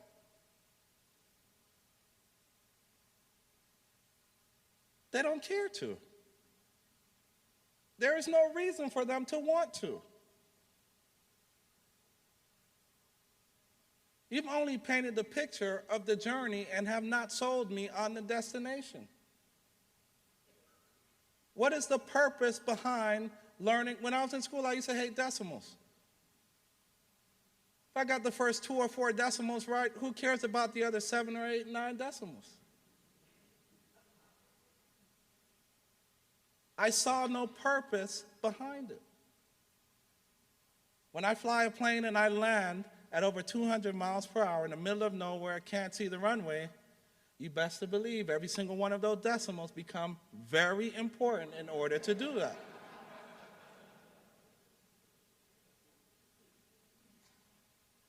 We are all storytellers. We all have the opportunity to share something with students, but in a dynamic way. In realizing this, I decided to launch a curriculum in partnership with Scholastic that we call the Flying Classroom. I wanted to bring to life, why is math and science important? So we transformed this business jet into a real-life magic school bus, and we travel around the world exploring different concepts as it relates to STEM. Why do we do that? Because your children only see a part of the equation. I'll explain more. That's my co-pilot, Tom. We fly at an altitude of 45,000 feet, a little bit higher than the airlines. At that altitude, if we had rapid decompression, what would happen to the human body? Yes, you'd pass out, but what else would happen to the human body? You explode outwards. Why do you explode outwards? Because you have a gas inside of your body called nitrogen. See, these are the things kids like. You go fast, you could blow up, you could kill yourself. These are the type of things that kids like.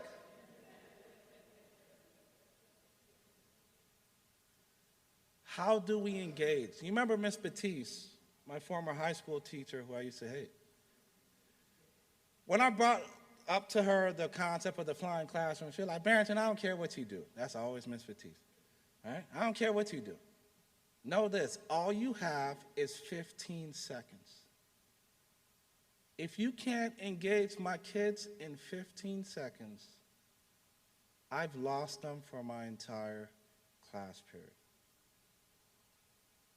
This is where we can leverage industry in the classroom. We've traveled to every continent except for Australia, and this is what it looks like when we're flying in the middle of nowhere. 200, land through. Can't see a thing. Runway underneath you. Buildings around you, mountains around you. And you have to land the aircraft precisely where you want it to. Let me know when you see the runway. Speed brakes up.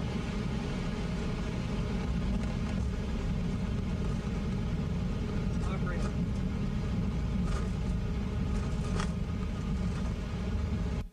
If you get this wrong, you're going to have a real long day.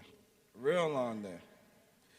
So one of the things we've done with Scholastic is we go out and we combine tech sets, for example. So it's not just going out and doing these expeditions. Literacy is also a very important aspect of this as well. If you can't read, you can't do anything. You can't understand a manual, you can't fly that approach to land on a runway. This is an example of one of our expeditions. How do you get kids to care about food waste and bacteria? Well, we traveled to San Diego, California, and we spent 48 hours eating out of a dumpster. I worked with this gentleman, Rob Greenfield, and you guys looking at me crazy, but don't worry, it'll make sense in a few seconds. Within our first hour of dumpster diving, we found over 500 pounds of food. Of the 500 pounds of food, only 19 pounds of it was spoiled. I make a really good living. I still eat out of the dumpster sometimes. Matter of fact, I take my wife out on dates, and we eat out of the dumpster together. What's wrong? It's free food. There's nothing wrong with the food. Half my backyard has been done by Pier 1 Imports. Holiday seasons, we go to Kirkland's. The dumpster, this is just the dumpster. This is not inside the stores. The average grocery store throws out 250 pounds to 500 pounds of food a day. Think about all your students who come to school hungry each and every single day. Here's a quick video clip of our experience All right, Barrington, see those dumpsters with right Rob there? Open eating out top, the dumpster. filled to the brim. That's dumpster gold right there. Pull over. Those are two words that just don't go together, dumpster and gold. So notice I got my hat on, I have my shades on, I'm so embarrassed.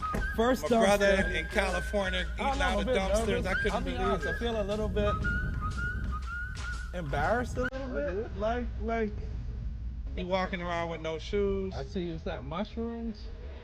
Look at this. Tomatoes. Look at You want to this. grow your own basil? Organic bananas shipped all the way from Peru to end up in a dumpster. Oh, check out this strawberry.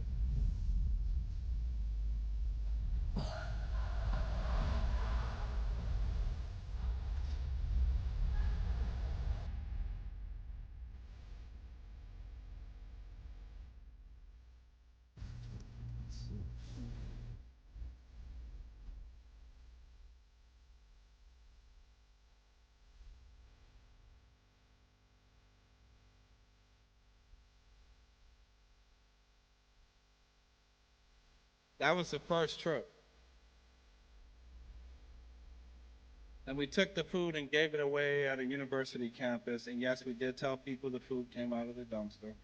But imagine you're an educator and you have the ability to introduce a subject some students would find mundane, such as bacteria, and engage them in this manner because kids would want to know, well, how could I eat out of the dumpster?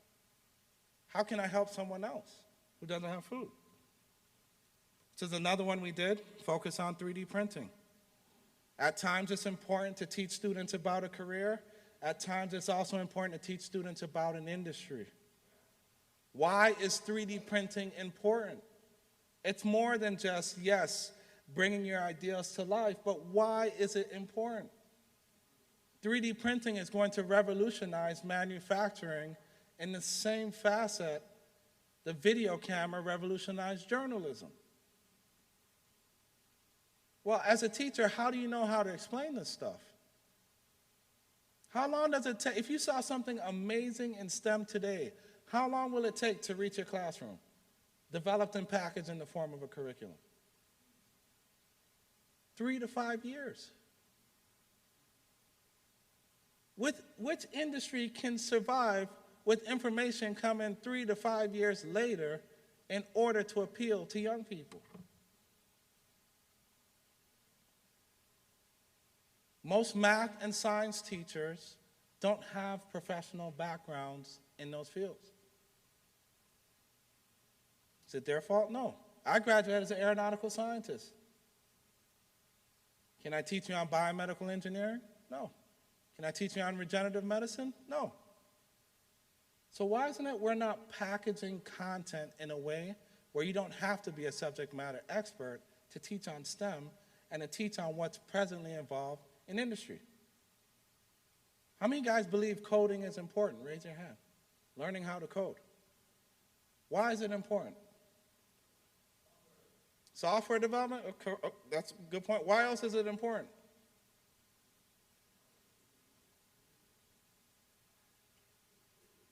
Why else is coding important? Okay, it teaches students how to think, how to process. It's a light switch. Oh, it's a language, correct. It's where industry is going, correct? What if I told you this? What if I told you I saw the future and very soon coding will become something that's automated? How long will that take to reach your classroom? See the challenge we're dealing with?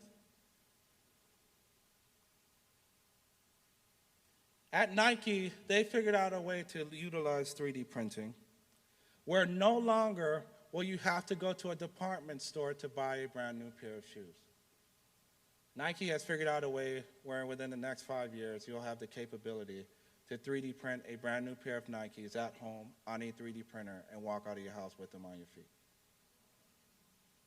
There are NFL players that are playing the game of football right now with 3D printed cleats on. The only question is, how long can the shoe last for athletes? This is another one we did in Bali, focused on coral reefs and restoration. And in Bali, they do what's called dynamite fishing. They take a stick of dynamite, throw it into the ocean, it explodes. Of course, they're able to easily capture the fish, but they end up damaging the coral reef.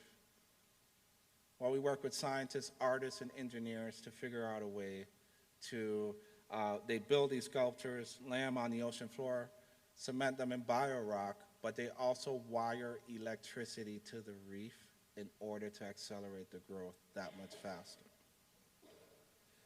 It's another one we did. This one was in Israel. The digestive system. How do you bring that to life for students? Well, I swallowed this camera pill and give students a virtual tour of my digestive system, and this is what inside my intestine looks like. See, when students are able to see stuff like this, you start to create meaning behind theory. This is what it looks like when you don't take care of your body. Notice the difference. Some of you guys looking like, oh, I shouldn't have drank last night. Well,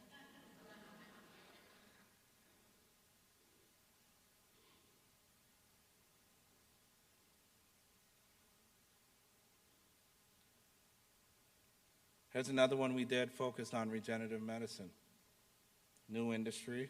This doctor has figured out a way to, after studying salamanders, to 3D print and grow a kidney as well as a liver. Mark my words, by the end of this century, we will not need an organ donor except for the brain. Here's what this gentleman figured out.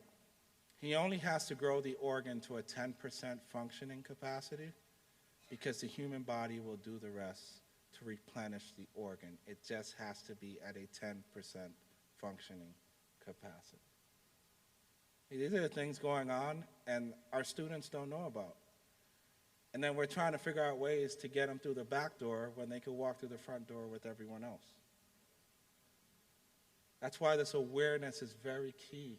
That's why this meeting is very important. It's another one we did with the Bionic Chef.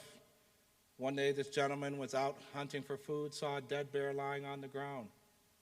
Didn't realize what killed the bear was a down power line. Took out his knife, went to touch the bear. 2,400 volts of electricity immediately went through his body. Burned off 4 of his ribs, blew off his arm.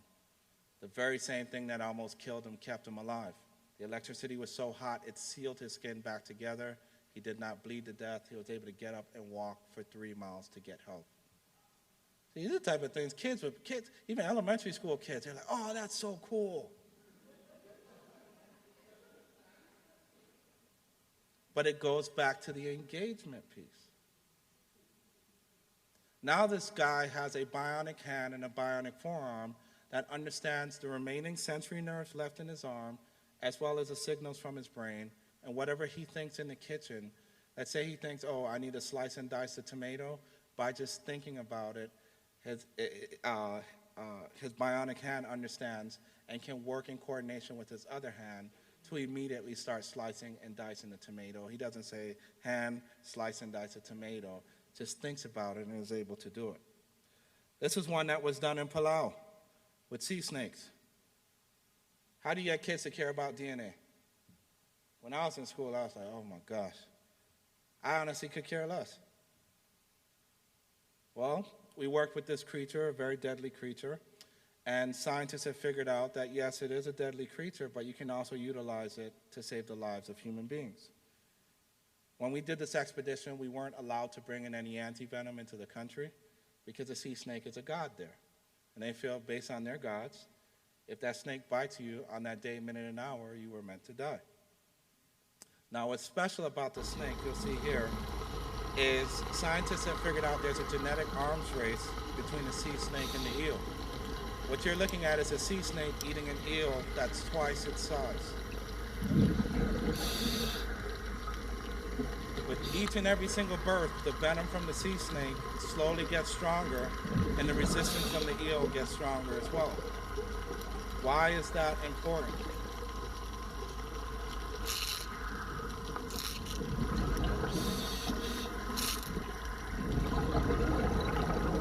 Is the eel dead at this point? No, it's paralyzed. The venom from the sea snake disconnected the signal from its brain to its nervous system. So it turned the switch off. As much as this eel wants to fight, there's nothing it can physically do.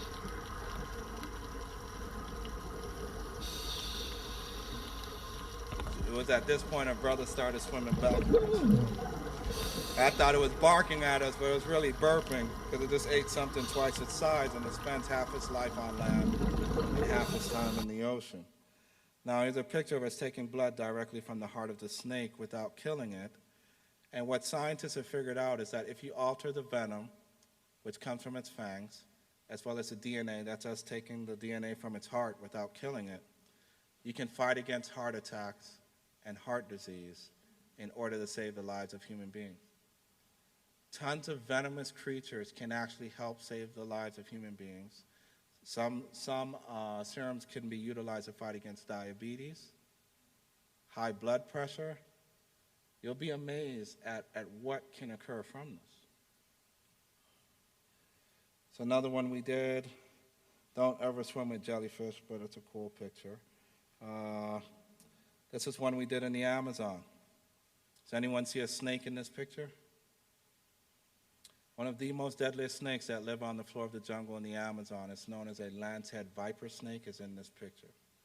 One of my teammates almost stepped on the snake, and here's the snake right here. There's a close-up of it, and here's a real close-up of it. The snake was 7 feet long. The snake bites you, within 10 steps you'll be dead. Of course, we capture other creatures, take in different experiences. This is some deforestation going on in the Amazon. The Amazon provides 20% of the oxygen we breathe on Earth. It's at the Wailing Wall in Israel, taking cultural experiences, and that's the weirdest thing I've ever eaten. Yep, that's a bat. That's fruit bat soup. So, took me 3 hours to eat this. I was with the royal family, and they know I'm American. What am I going to say? I'm allergic to bat? They know I've never eaten bat before. So you know, it's interesting, but students love these type of things, and we'll be doing this work. Got a baby now. I'll skip that. We'll be doing this work within DPS. I'm very excited about the opportunity to work within DPS, and I just encourage every single one of you all here in this room, picture yourself in a situation where you already have the resources here. How do you leverage? How do you collaborate? How do you make something happen? I started off with 3 holes in the bottom of my shoes. Anything is possible. Thank you guys so much. Thank you.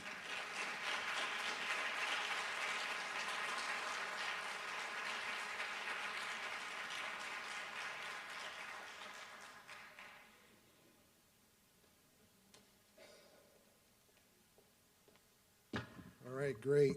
You guys getting the message here? Starting to believe? All right. Couple of key points that Barrington raised, well, a lot of them, quite frankly, but I'm going to capitalize on one particularly, and that has to do with awareness. I'm going to invite our next speaker up, Claude Griffin. He works for Shell Oil. Claude is an external relations management advisor, social investment for environmental programs at Shell Oil Company. In this role, he helps enhance Shell's value proposition by the inclusion of social investment in business planning, provides advice to ER country management, senior management to assets, new ventures, businesses as part of the social performance strategy. Shell is doing something very interesting in the city of Detroit, and they've been doing it on an annual basis. So I'm asking Claude to take about 5 minutes to kind of wet your whistle a little bit and talk about what's happening on from April 22nd to the 24th. And again, think about awareness.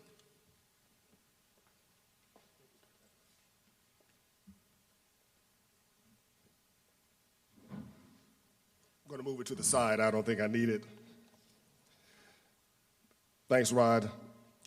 I'm going to take about 5 minutes to wet your whistle, and following the other phenomenal speakers, 5 minutes is going to do just that. It's just going to wet your whistle because we have a tremendous opportunity for you later today to engage on each of the topics.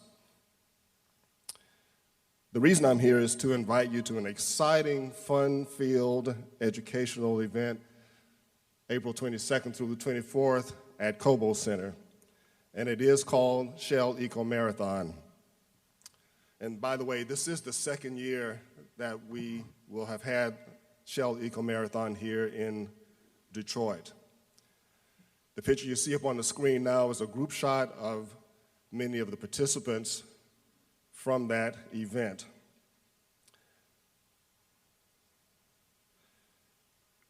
Shell Eco Marathon aims to involve citizens globally in challenges related to energy and mobility while inspiring them to consider innovative solutions. For the past 30 years at Shell Eco Marathon, high school and college students have been chasing the boundaries of energy efficiency in the annual Energy Challenge by designing, building, testing, and ultimately competing to see which vehicle can go the farthest on the least amount of energy. And I know the slides are rolling right now, but we'll cover them in detail in our breakout session later today. The winning team in 2015, the University of Toronto, achieved 3,421 miles per gallon equivalent. That was not a mistake, but I will repeat it. The University of Toronto in 2015 here in Detroit last year achieved 3,421 miles per gallon equivalent with the vehicle they entered. Shell Eco Marathon is a visible demonstration of Shell's commitment with helping the world to meet its growing needs in a responsible way and demonstrates its collaborative approach, bringing together students, partners, and the public. And I think you can agree you've heard that consistent theme throughout this morning. Students and all who attend will get a hands-on, up-close, and personal opportunity to learn where energy comes from, how it affects us in our daily lives, and what Michigan area companies, along with Shell, and the student teams competing in the Shell Eco Marathon Mileage Challenge are doing to help make our energy future brighter. I heard earlier from Pamela Moore to put kids on the bus to bring them to our events. Well, we're inviting you to put kids on the buses. Don't have to be buses, they can be cars, but bring them to the event. It is a free event, and parking at Cobo will be free April 22nd through the 24th for this event. We hope students will be even more excited and ready to embrace learning STEM that has been highlighted earlier today. There are free downloads that are available to get materials for your students, and from them they can get the most out of the Shell Eco Marathon event. All student activities and teacher guides consist of national standards, detailed instructions, materials, and activity answers. Energize Your Future curriculum addresses 3 areas. The first is energy efficiency, next is energy today, and thirdly, energy tomorrow. We invite you to come out this afternoon in our breakout session where we'll be happy to engage with you one-on-one and answer detailed questions regarding this event. And we're excited about the opportunity to be here to share with you and we look forward to seeing you there. Thank you so much.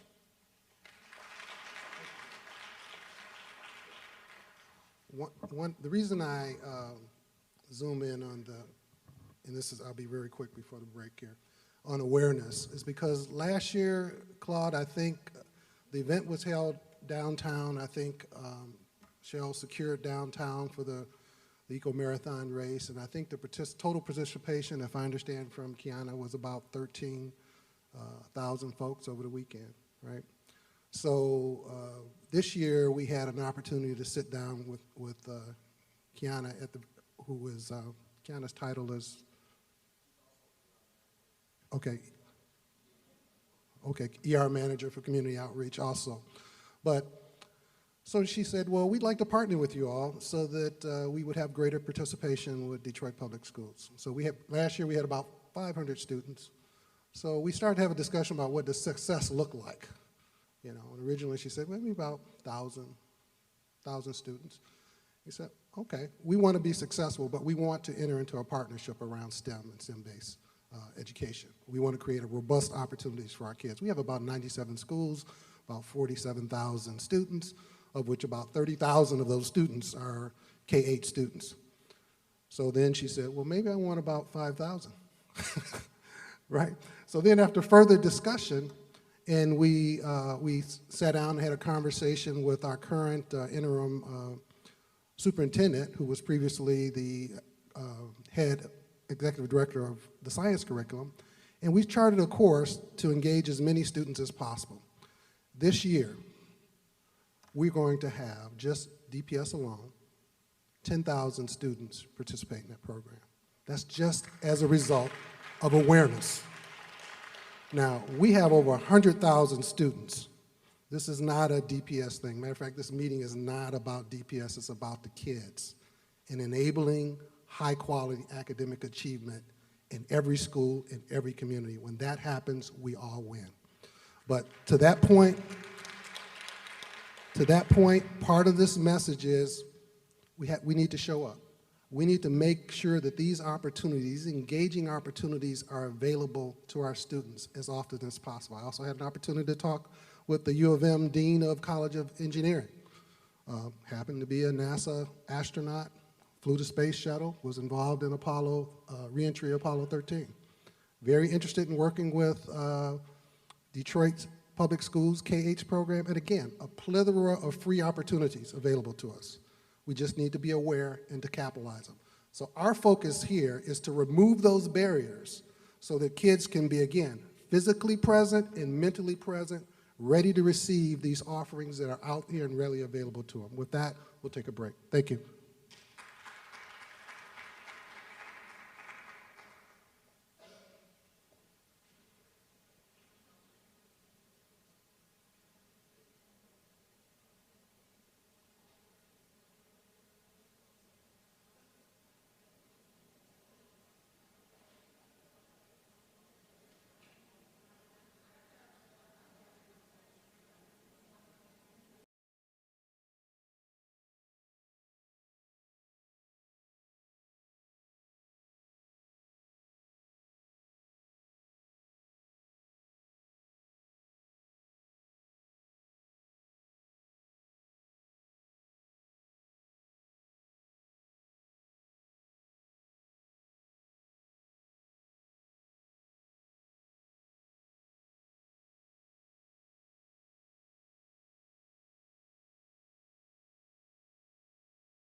Possibilities. Unspecified.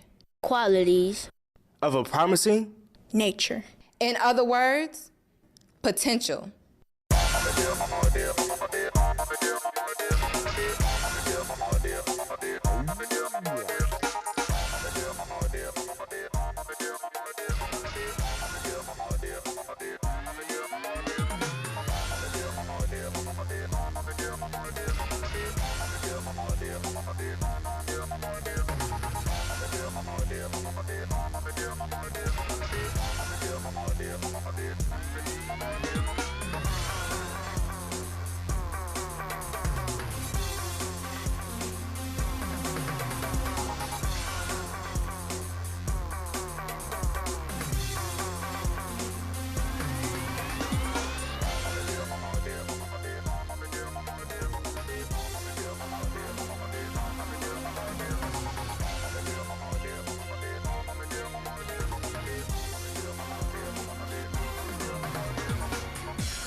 So I'm going so far to get a computer science degree and a degree in business, maybe business administrations or business analytics. I want to go into business and I also want to do philanthropy, philanthropic work, and start like nonprofit organizations with the funds I receive from my business or whatever I will be doing hopefully in the future, and open up public schools for women in developing nations. If I decide not to go to medical school, I hope to be a neuroscientist and do work on neurodegenerative autoimmune diseases.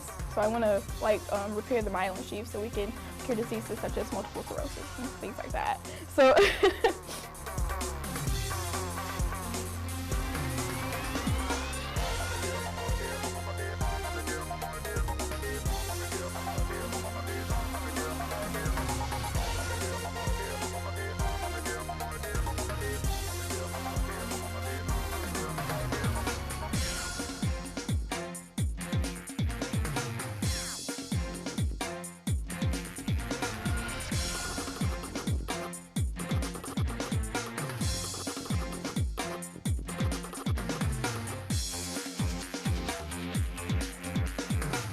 Where's my potential?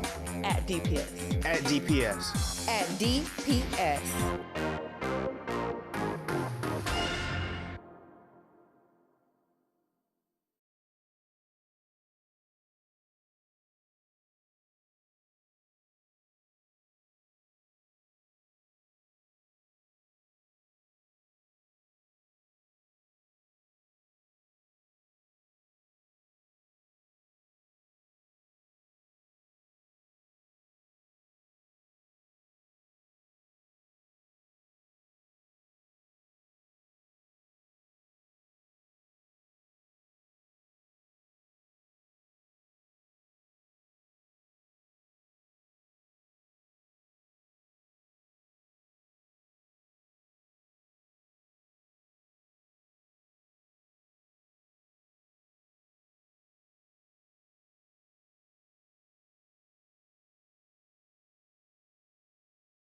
Possibilities. Unspecified. Qualities. Of a promising nature. In other words, potential.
So I'm going so far to get a computer science degree and a degree in business, maybe business administrations or business analytics. I want to go into business and I also want to do philanthropy, philanthropic work, and start like nonprofit organizations with the funds I receive from my business or whatever I will be doing hopefully in the future, and open up public schools for women in developing nations. If I decide not to go to medical school, I hope to be a neuroscientist and do work on neurodegenerative autoimmune diseases.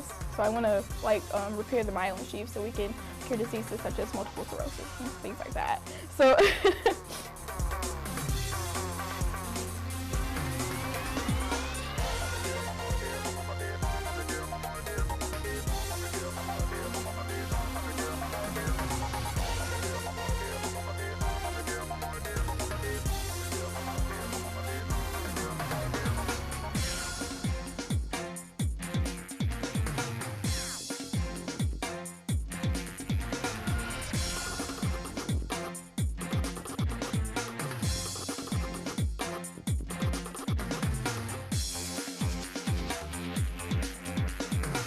Where's my potential? At DPS. At DPS. At DPS.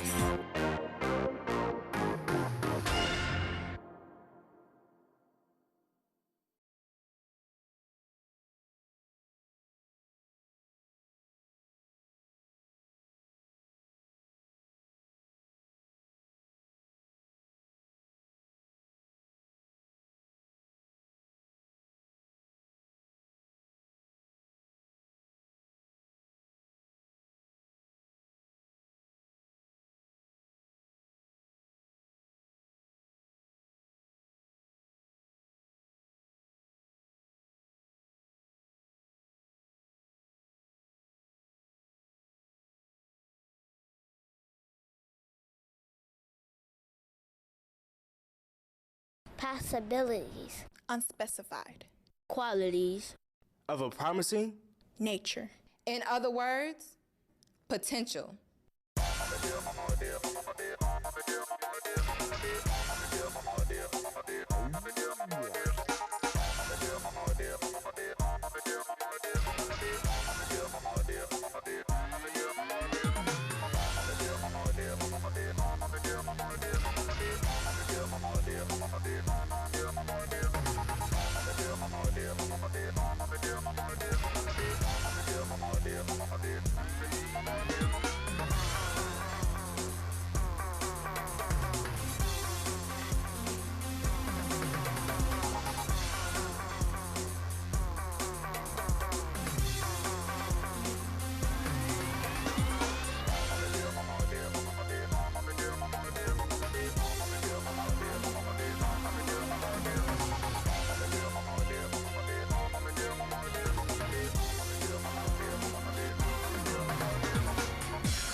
So I'm going so far to get a computer science degree and a degree in business, maybe business administrations or business analytics. I want to go into business and I also want to do philanthropy, philanthropic work, and start like nonprofit organizations with the funds I receive from my business or whatever I will be doing hopefully in the future, and open up public schools for women in developing nations. If I decide not to go to medical school, I hope to be a neuroscientist and do work on neurodegenerative autoimmune diseases. So I want to repair the myelin sheath so we can cure diseases such as multiple sclerosis and things like that. So.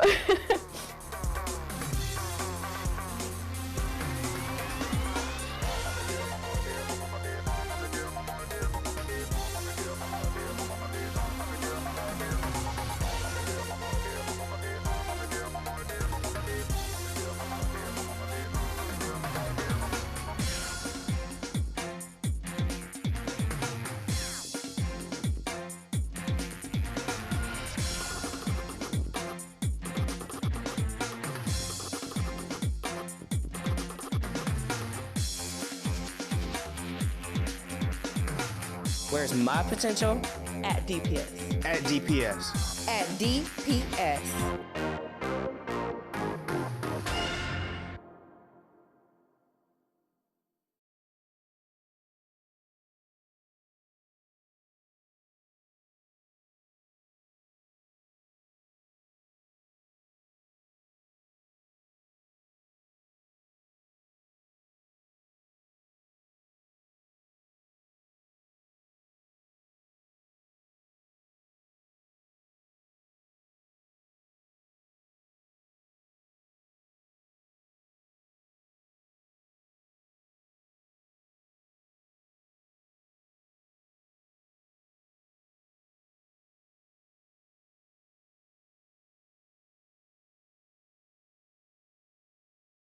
Possibilities. Unspecified. Qualities. Of a promising nature. In other words, potential.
So I'm going so far to get a computer science degree and a degree in business, maybe business administrations or business analytics. I want to go into business and I also want to do philanthropy, philanthropic work, and start like nonprofit organizations with the funds I receive from my business or whatever I will be doing hopefully in the future, and open up public schools for women in developing nations. If I decide not to go to medical school, I hope to be a neuroscientist and do work on neurodegenerative autoimmune diseases. So I want to repair the myelin sheath so we can cure diseases such as multiple sclerosis and things like that. So.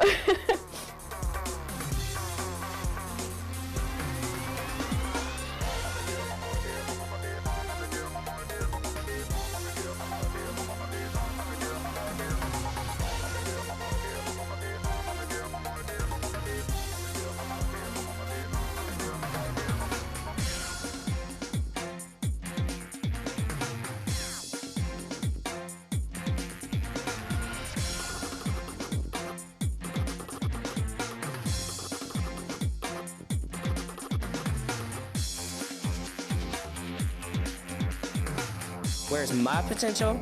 At DPS. At DPS. At DPS.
Be seated. We're going to start the second, last part of the morning session. Thank you.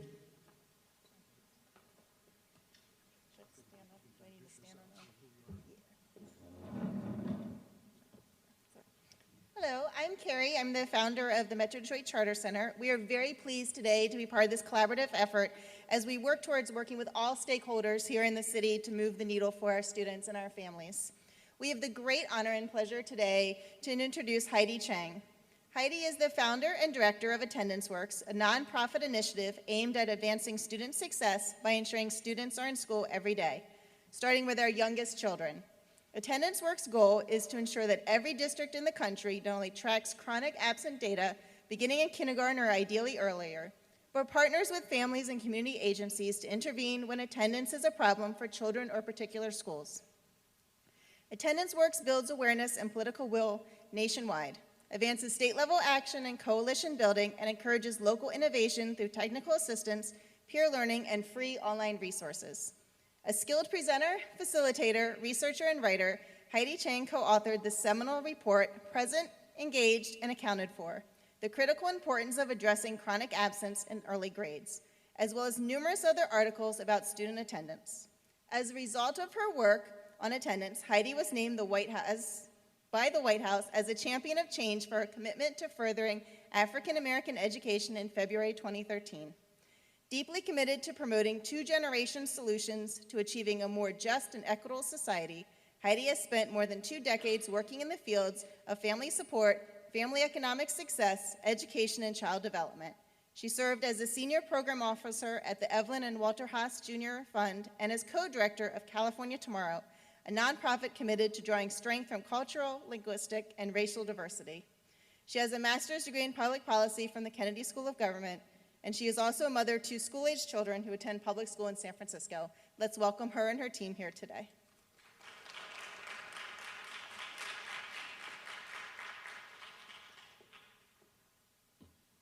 Okay, let's see if I get the mic adjusted to the right level here.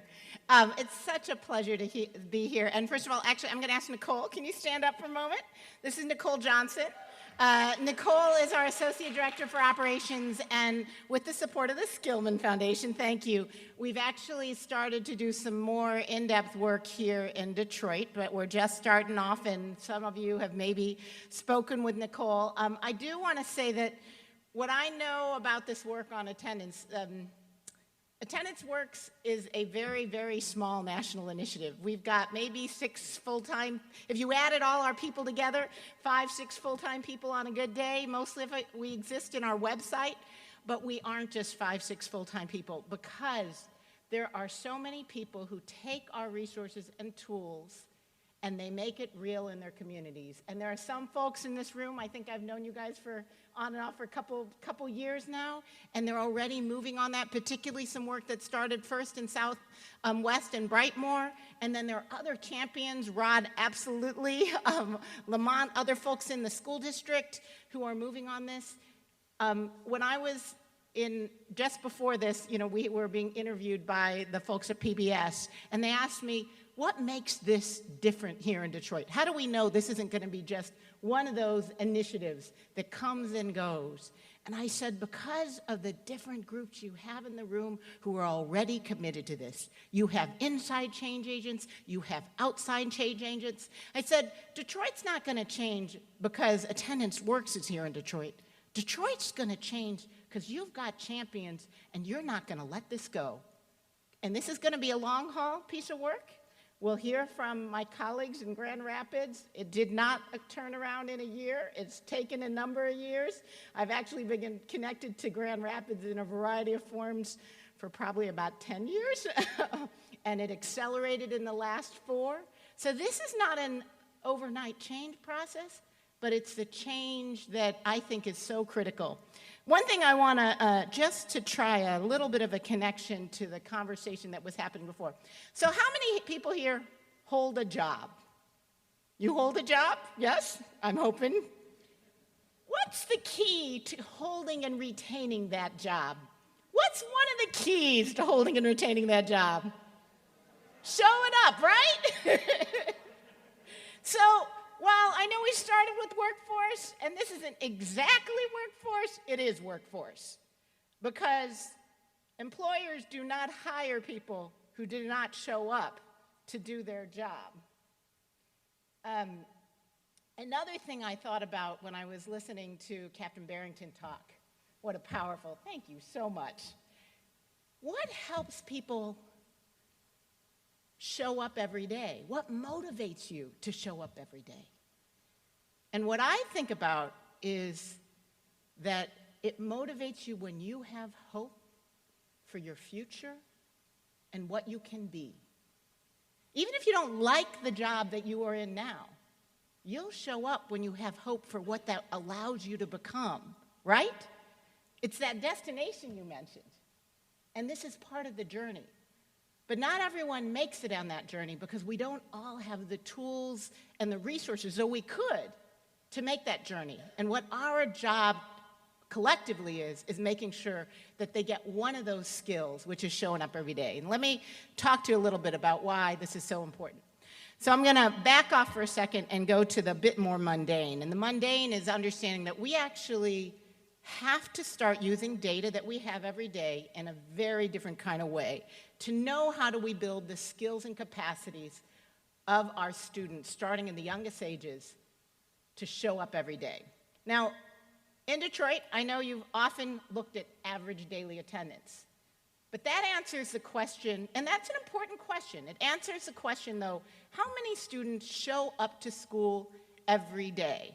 And you need to know that, so you kind of need to know, how many desks do I need? How many books do I need? That's different from the question of truancy, which is who's missing school without permission? And at some point, you might want legal recourse to help make sure that kids and families comply with compulsory ed.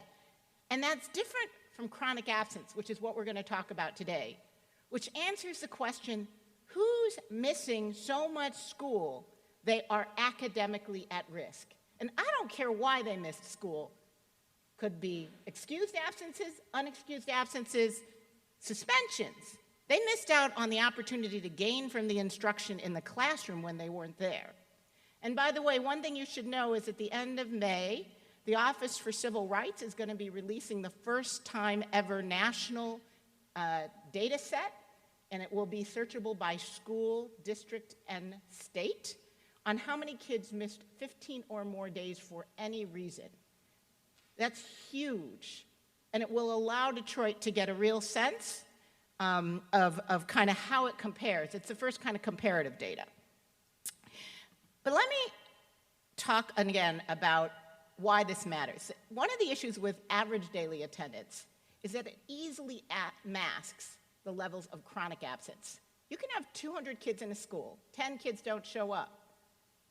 If you have 95% attendance, that's what 10 kids out of 200 kids in a school, and we've got 180 days in a school year, right? 10 kids don't show up, that gives you a 95% average daily attendance rate, which is what everyone thinks is good. It's not the same 10 kids who don't show up every time. You could get that by having all 200 kids each miss 9 days, but that rarely happens. You never have all the kids miss the same number of days. Maybe you have 50 kids who miss 20 days, 1,000 absences, 800 left for the rest of the kids to split. You have to add up from individual kids, so you can have very high levels of chronic absence, even at 95% average daily attendance, which is what those bars in the red show. And then once you're at like 90% average daily attendance, you're often talking 20, 30, 40% levels of chronic absence, sometimes even. You have that many kids chronically absent, it's not just the instruction of the kids who are missing school, it's the instruction of the kids who are in the classroom, but there's so much disruption going on that the teacher cannot figure out how to teach to that, mix of needs. So, and we know from now research that that even when kids are chronically absent, some kids when they're kids who are not chronically absent, those kids are still affected by their peers. And the impact of chronic absence is even greater on low-income kids, kids with disabilities, and girls. Okay, now I'm going to try and move it up. If you go quickly, It's also true that truancy, which is just unexcused absences, can mask a lot of chronic absence, particularly in the early grades when, 5-year-olds don't sit there and think, I'm going to go skip school and not tell anyone. Not that that's even necessarily happening on middle and high school kids. There's a lot of excused reasons why kids miss school. Sometimes the reason we don't notice chronic absence is because it just happens sporadically. It's just 2 days a month. It's not every day in a row. So it kind of sneaks up on you. So we know that if we have the goal of attainment every day,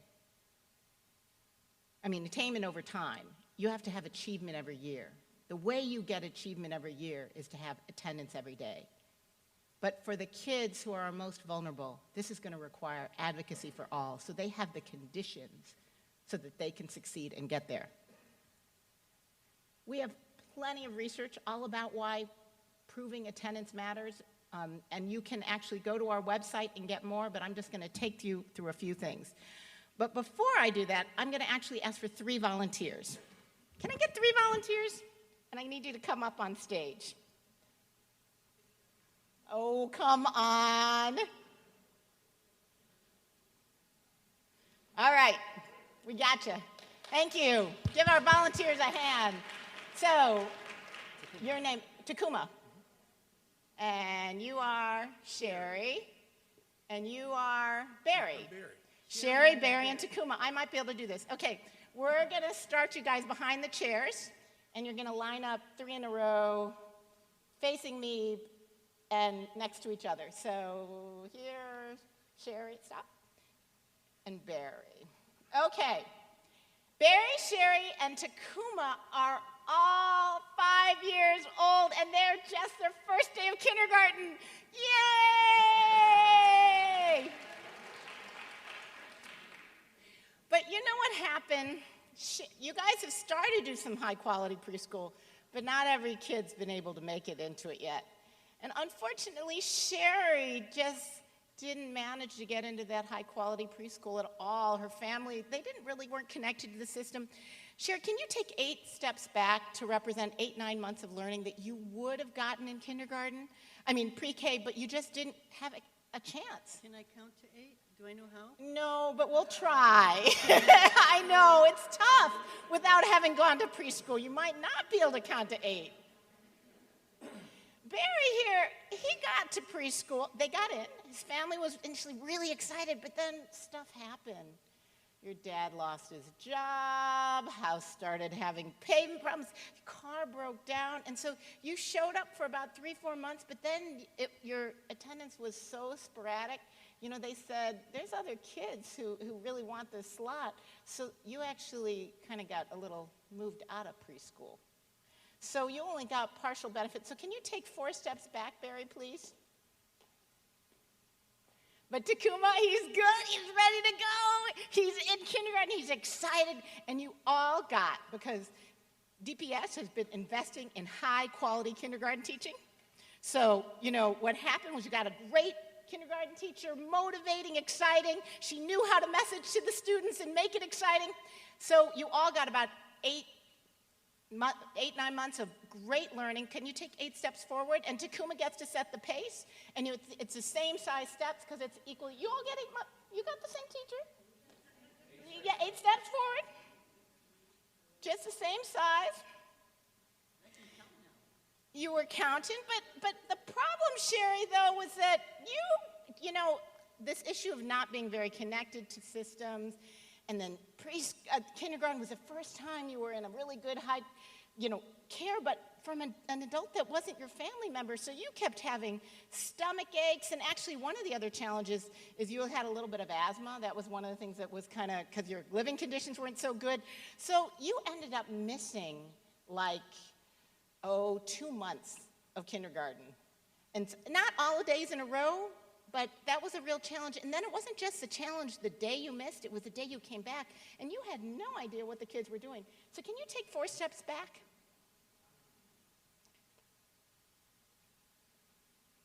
Barry here, he did a little better, You only missed about a month of school because that car thing was still a challenge. That transportation was an issue. But so you still missed about a month. So can you take 2 steps back, 1 step for the day you missed and 1 step for the days that you were kind of lost? But Takuma, he's really excited. He was great. And then you know what happened in the summer?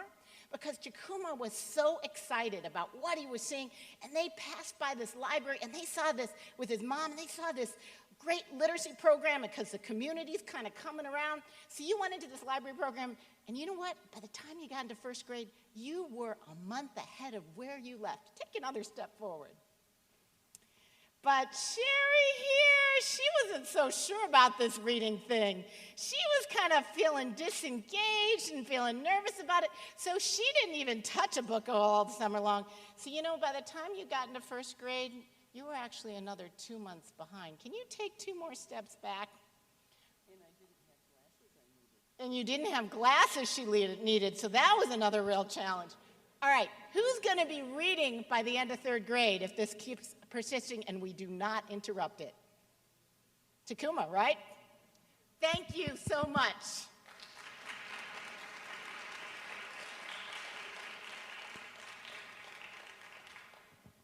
That's an exercise that we do called Illustrating the Gap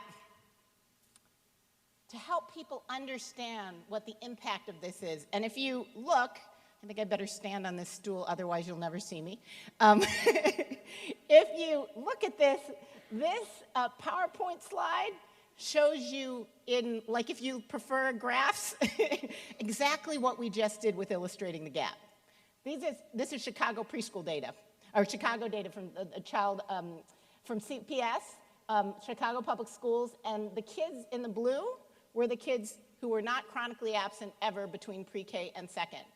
The kids on the far left, or yeah, whatever, far right over here, if you're facing it, this is the kids who were chronically absent pre-K, K, 1st and 2nd. If you look, by the end of 2nd grade, they need intensive intervention around reading.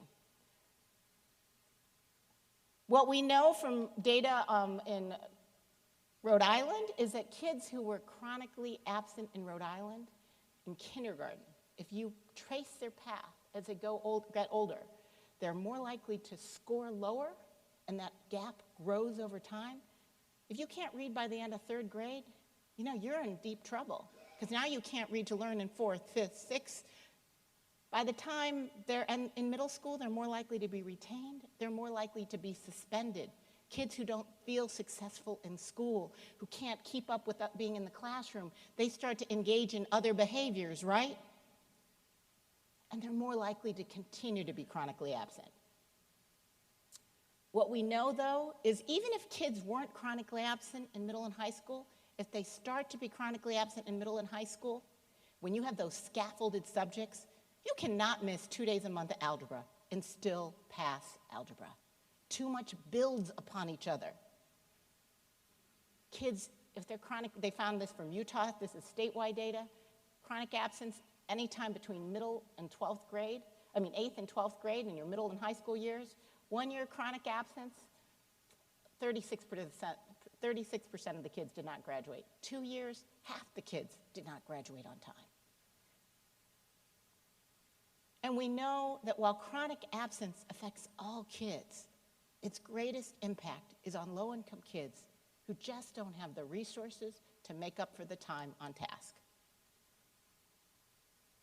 So the big question, though, is, while this stuff is all not that surprising, what can we do to address it?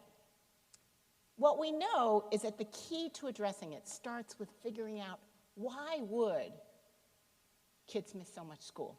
Some of it is those myths. The fact that kids don't understand that, absences easily add up, and that it's not just the absences that occur without permission, it's even absences with permission because kids are sick that can add up.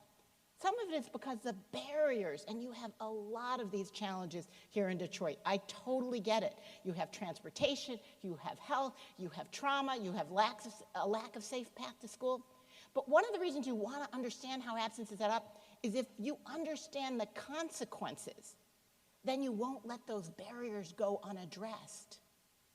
If kids who have asthma don't feel comfortable coming to school because they don't think the school knows what to do, or you even have triggers because of the environmental conditions in school or in your public housing, you'll realize, no, but if I want to give my kids a chance to succeed, then we're going to have to figure out something to do about the asthma issues, right? But then there are also the issues of aversion. And I have to say, you know, if you have a poor school climate, if you see suspension data going up, and it's suspension for reasons that are, you know, the kid wore the wrong clothes to school. Do you know that in places they still suspend kids for being truant? I'm like, who came up with that idea? That is not about the kids. That's about administrative ease. But you know what happens to kids who feel they're unfairly suspended? They not only miss the day they were suspended, they miss the day they were supposed to come back because they feel like they're not wanted, right? And if parents had a negative experience and they see their kid get suspended, they'll be like, I don't want my kid to go through what I had in my school, so you know what, honey, you don't have to go to school. So if aversion is an issue, then we got a problem. And then there's these issues of engagement or disengagement. And I actually really, again, connect that to our prior presentation. That's about making learning engaging. So kids know that I want to be in the classroom, not out here doing something else. And this is particularly for the, you know, older kids who, in a little way, you know, my kid, I have a middle school kid, I trusted that he got on the bus and he showed up at school at the other end this morning because I wasn't there to see him. And that means I need school to be sufficiently engaging, so he'll get off the bus and walk into school and not go do something else. So if we know these are the issues, they help us to figure out what are the solutions. That said, we know that there's a standard set of practices that helps you both create a deeper culture of attendance that debunks those myths, while also helping you to figure out what in your school, in your community, are the deeper issues that need to be solved. So at a school site level, you have to recognize good and improved attendance. And by the way, sometimes recognizing good and improved attendance is as simple as a teacher greeting every kid by name in the classroom and saying, I am so glad you're here. And if they weren't there, saying, hey, honey, I miss you. And by the way, they're more likely to learn from you if you're a teacher, if you actually have a personal connection to that kid. You have to engage kids and families. Things like walking school buses to walk each other to school. Kids and families who, I know this middle school after-school teacher who created a texting club so the kids would all text each other to wake up. You can have parents help each other in carpools. But then we also need personalized early outreach so that we know who's starting to miss too much school so we can reach out to them at a personal level, find out what their challenge is, and change what's happening. And then we have to have, as a school, we have to monitor the attendance data in practice. So particularly so we can see, is there a programmatic barrier? Let's take this issue of asthma again. We notice that all the kids with asthma are chronically absent. Then we need to do a deeper dive on what's happening with those kids and what are the issues that we need to solve, because it's not a one-off solution. It's a programmatic solution. What we know is this is about taking a tiered support approach. You have to build in this tier one. By the way, I do want to say this recognizing good improvement, it's not about perfect attendance. If you do perfect attendance awards for the year, that's fine, but you're not motivating the kids with the worst attendance to improve. And that's the goal of this. We got to motivate them through creating engaging classrooms, through helping families understand what they missed, through making sure that we're really creating a whole school-wide culture of engagement and seeing attendance as part of that. And then we need tier two supports, so those kids who need a little bit extra push, and then for the kids who are really challenged, have major challenges in family dynamics that are maybe making them miss as much as 2 days a month, I mean, not 2 days, but 2 months a year. That's like 4 days a month. Then we might actually have to really require that we bring together our public agencies, because often these kids are systems known, so that they can coordinate the work. Because sometimes, for example, in the foster care system, sometimes it's even what we're doing to intervene that is creating absences for those kids. Because we're not making sure that we're thinking about the school experience as part of making sure that kid has a pathway to a better life with the support of our systems. What we really see needing to happen is building in place these systemic ingredients of support.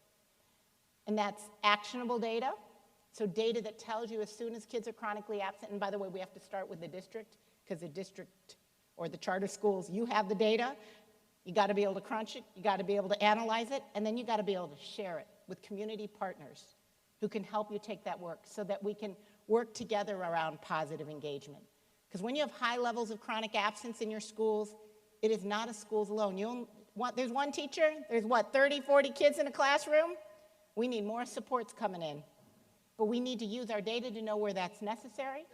We have to have shared accountability, but it's shared amongst all of us. This is not about a blame game. This is about collective responsibility.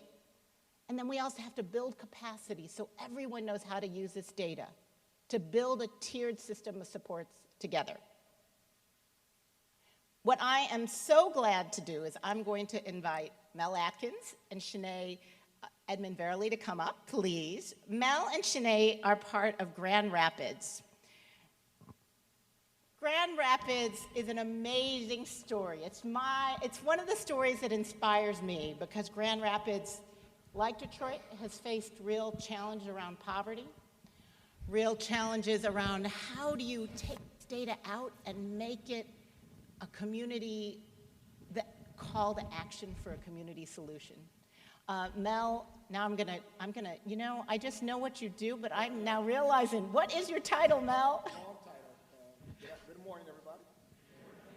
My name is Mel Atkins. I'm the Executive Director of Community Student Affairs for Grand Rapids Public Schools. What I will just say is Mel is my internal change agent in the Grand Rapids Public Schools. He has made sure they've had the data. He's made sure the principals are on board.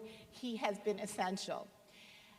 And then Shanae here is a senior program officer? Senior program officer. With DeVos. And my story is I've been working in Grand Rapids for probably 4 or 5 years before I met Shanae and Mel.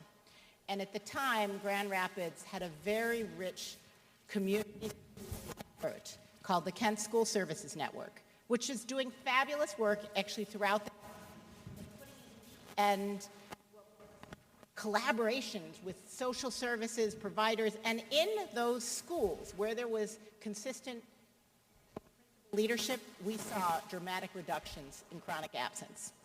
But we couldn't get it to go to scale. We couldn't get district-wide numbers. Shanae invited us in, work with us so that we could work with Mel, work with the then new superintendent, Teresa Neal, and that's really how the Grand Rapids story in its current version took place. So I'm going to ask the two of you to please share, and I'm hoping this is a little echoey. I think I'm worried we're getting feedback from the mics.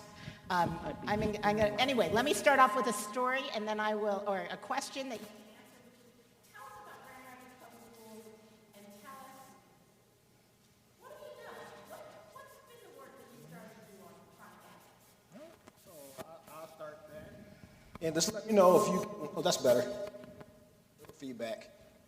For Grand Rapids Public Schools, we are the 5th largest school district in the state of Michigan, just over 16,500 students. 82% of our kids have free reduced lunch, and we have 52 schools, so 52 programs in GRPS. And so, what's not on here is we just passed a bond that we were pretty excited about, $175 million. That's going to touch a lot of schools and bring us some schools and make it more equitable for their education. So that just passed this past November, but that shows that the community does support GRPS, which is a big thing. As you see in the back, is our superintendent was actually in my role that I'm in now before she became superintendent.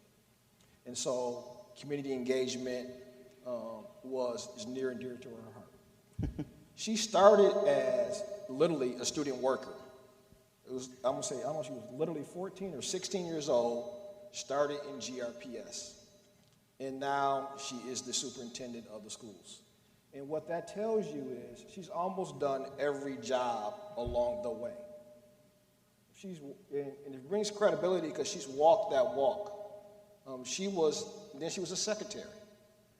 She's walked it, and you never know where somebody's going. And so she was able to come in when we had a superintendent change to really galvanize and saying, we have to look at attendance. The story behind it is we were trying to figure out with our data is why were we making gains when she took over as superintendent? What is it? And the only thing she said was, Mel, take a look at attendance. And I'll never forget that meeting. Take a look at it. That changed everything. Take a look at attendance. Take a look at Hetty's work. And then so I said, okay. And then you kind of go back to your office, figure out what to do. So I started to call on our community partner, one of Sinead Edmond Verley.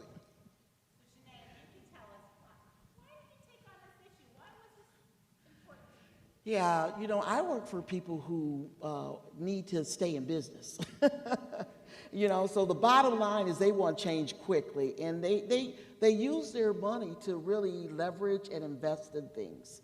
And I work for a unit that really is about unleashing potential. That the power of potential that's in every single one of us. And so our trustee was really just floored that we were leaving kids behind. And he said, we've got to stop doing that. What can we do? So we created a whole new department in our foundation to be able to look at this. And so I was at a conference, and I heard of Hetty's work. I knew she had been in Grand Rapids. Mel and I are like tied at the hips. And I said to him, Mel, I'm wondering if Grand Rapids has this problem. Because here's the deal. Hetty talked about the data being masked. That at the end of the day, because of government regulations and all these compliance things that many have to do, we were looking at the wrong metric.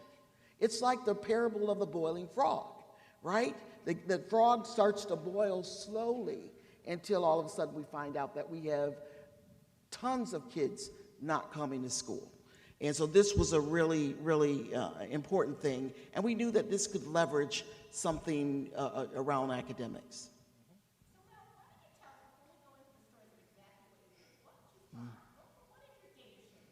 So when we looked at the data, this was 3 years ago, we didn't know. We looked at truancy, average daily attendance like everyone else. We still look at those metrics, but that's not the only piece.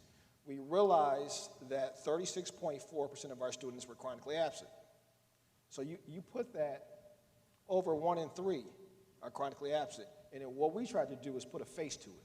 Because sometimes you can get behind the numbers, and the numbers are the numbers. But you have to put who are these students that are missing. And for the most part, they were black and brown kids that are missing school. And so what we did is we came out with a challenge. It was, yep, the numbers. Oh, okay, yep. So we went from 36.4% to right now, our most up-to-date data through semester 1 is 21.1% of our students are chronically absent. Not where we're at, but if you look at from the beginning to now, that is a 42% reduction in chronic absenteeism. And the key with that, most of it came recently, within this past year and a half. And then I get to that in a minute, but each division, elementary, middle, and high, have seen reductions in chronic absenteeism. We still have issues at the high school level. Older they get, the harder it becomes. Just this school year alone, when you look at the rate of chronic absenteeism, in every grade level between K through 12 is down when you're comparing the last 2 semesters, semester 1 this year compared to last year. Well, if you look at grades K, 1, 2, 3, 4, and 9, that rate of chronic absenteeism has reduced by more than 20%. And part of that is key, especially these transition grades. We start with kindergarten, for example, nationally and also in Grand Rapids. It shows that kids miss more days in kindergarten, K5, than any other grade. And we have held true with that every year. So, and I always say your best predictor of what's going to happen is your previous behavior. And so we have to get kids on the right track is one of them. Yep. So that's a good question. So what you see is the more years you are chronically absent, the more likelihood you're going to be below grade level. And we have NWA, the MAP testing, to look at this data. Well, what you don't see on here is, so we looked at, since we started our initiative, so it's less than 2% of the current students are considered persistently chronically absent. So that means since we started in 2013, some kids leave, some kids, you get new kids. The kids that have been there, less than 2% have been over these number of years. The rate of severe chronic absenteeism, the worst category, we've nearly cut that in half. So who is this impacting a lot is the kids that were missing a lot of school, sometimes 36 or more days. It was actually 48.1% of the students, we need to cut that in half, I would say. All right, yep. Let's get into, I think they're convinced. Yep. What makes this work? How do you turn this around? How do you got those students up? So we're going to go through each one, but we looked at it as really 5 areas that we did. And I'll start with the district and site leadership. That the superintendent had to buy in.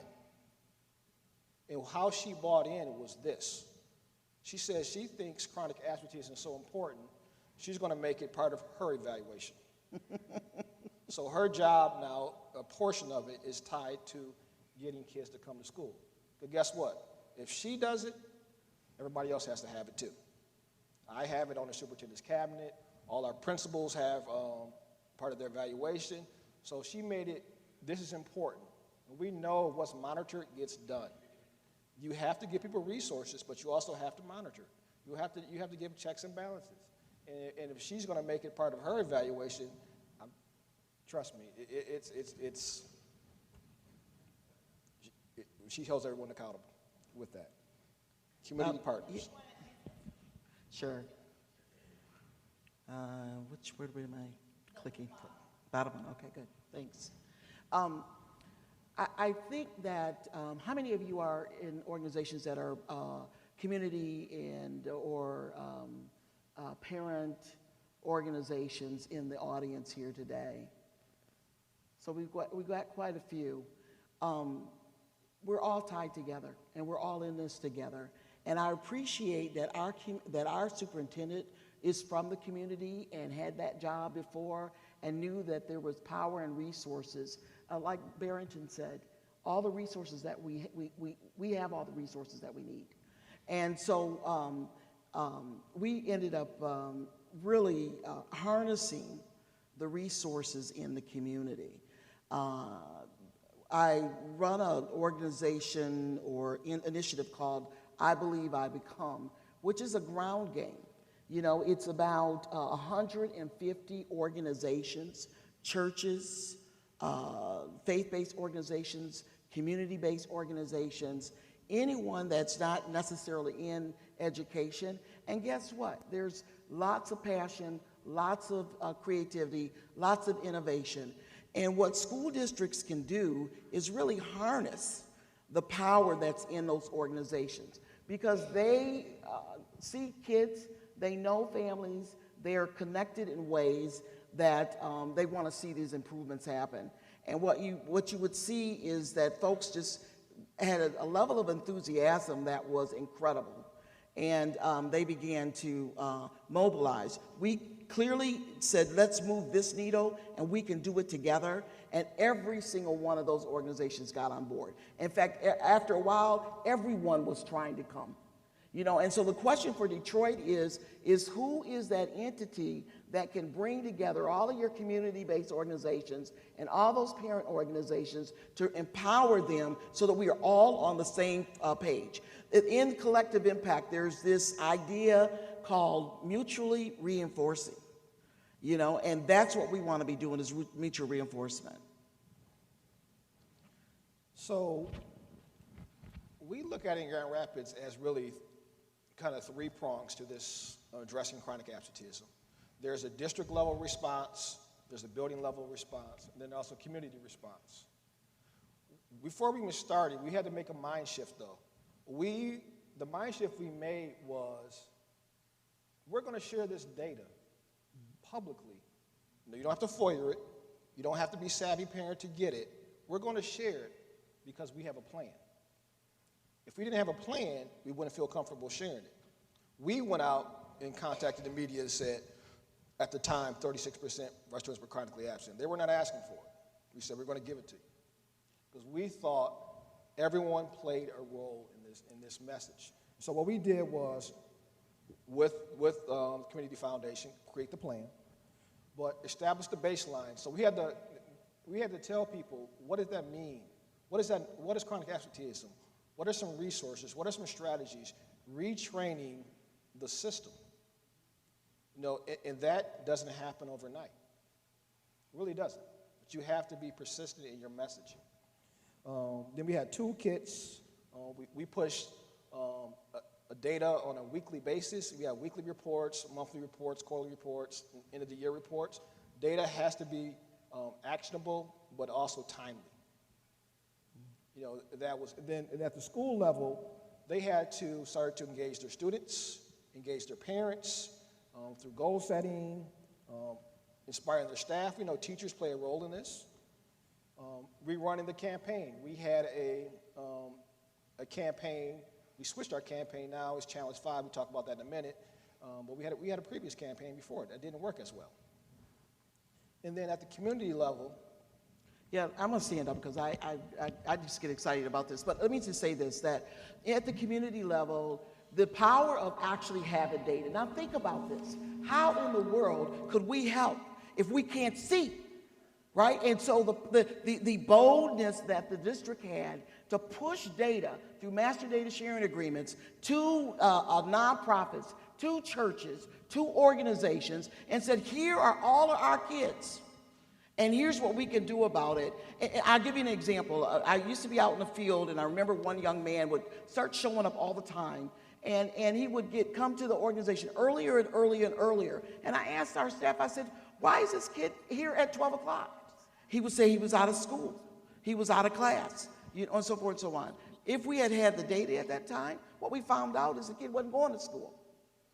So the power of the data itself is really important. And I also would say that when you're connecting with parents at the aspirational level, we would have these community meetings, and we ask the parents, what is the idea that's keeping your kids from being successful? And parents begin to define these things. And then we rallied, and we had this rally cry. We go, I believe, I become, I believe, I become. And parents began to do, folks would even come to these neighborhood meetings having saved up all their money so they could get on the bus because they were so inspired. Because at the end of the day, families care deeply about their kids, and community organizations care deeply and are in relationships with families. And so when we're all on the same page, the power of really transforming a whole community, you can see it in these numbers that you see here.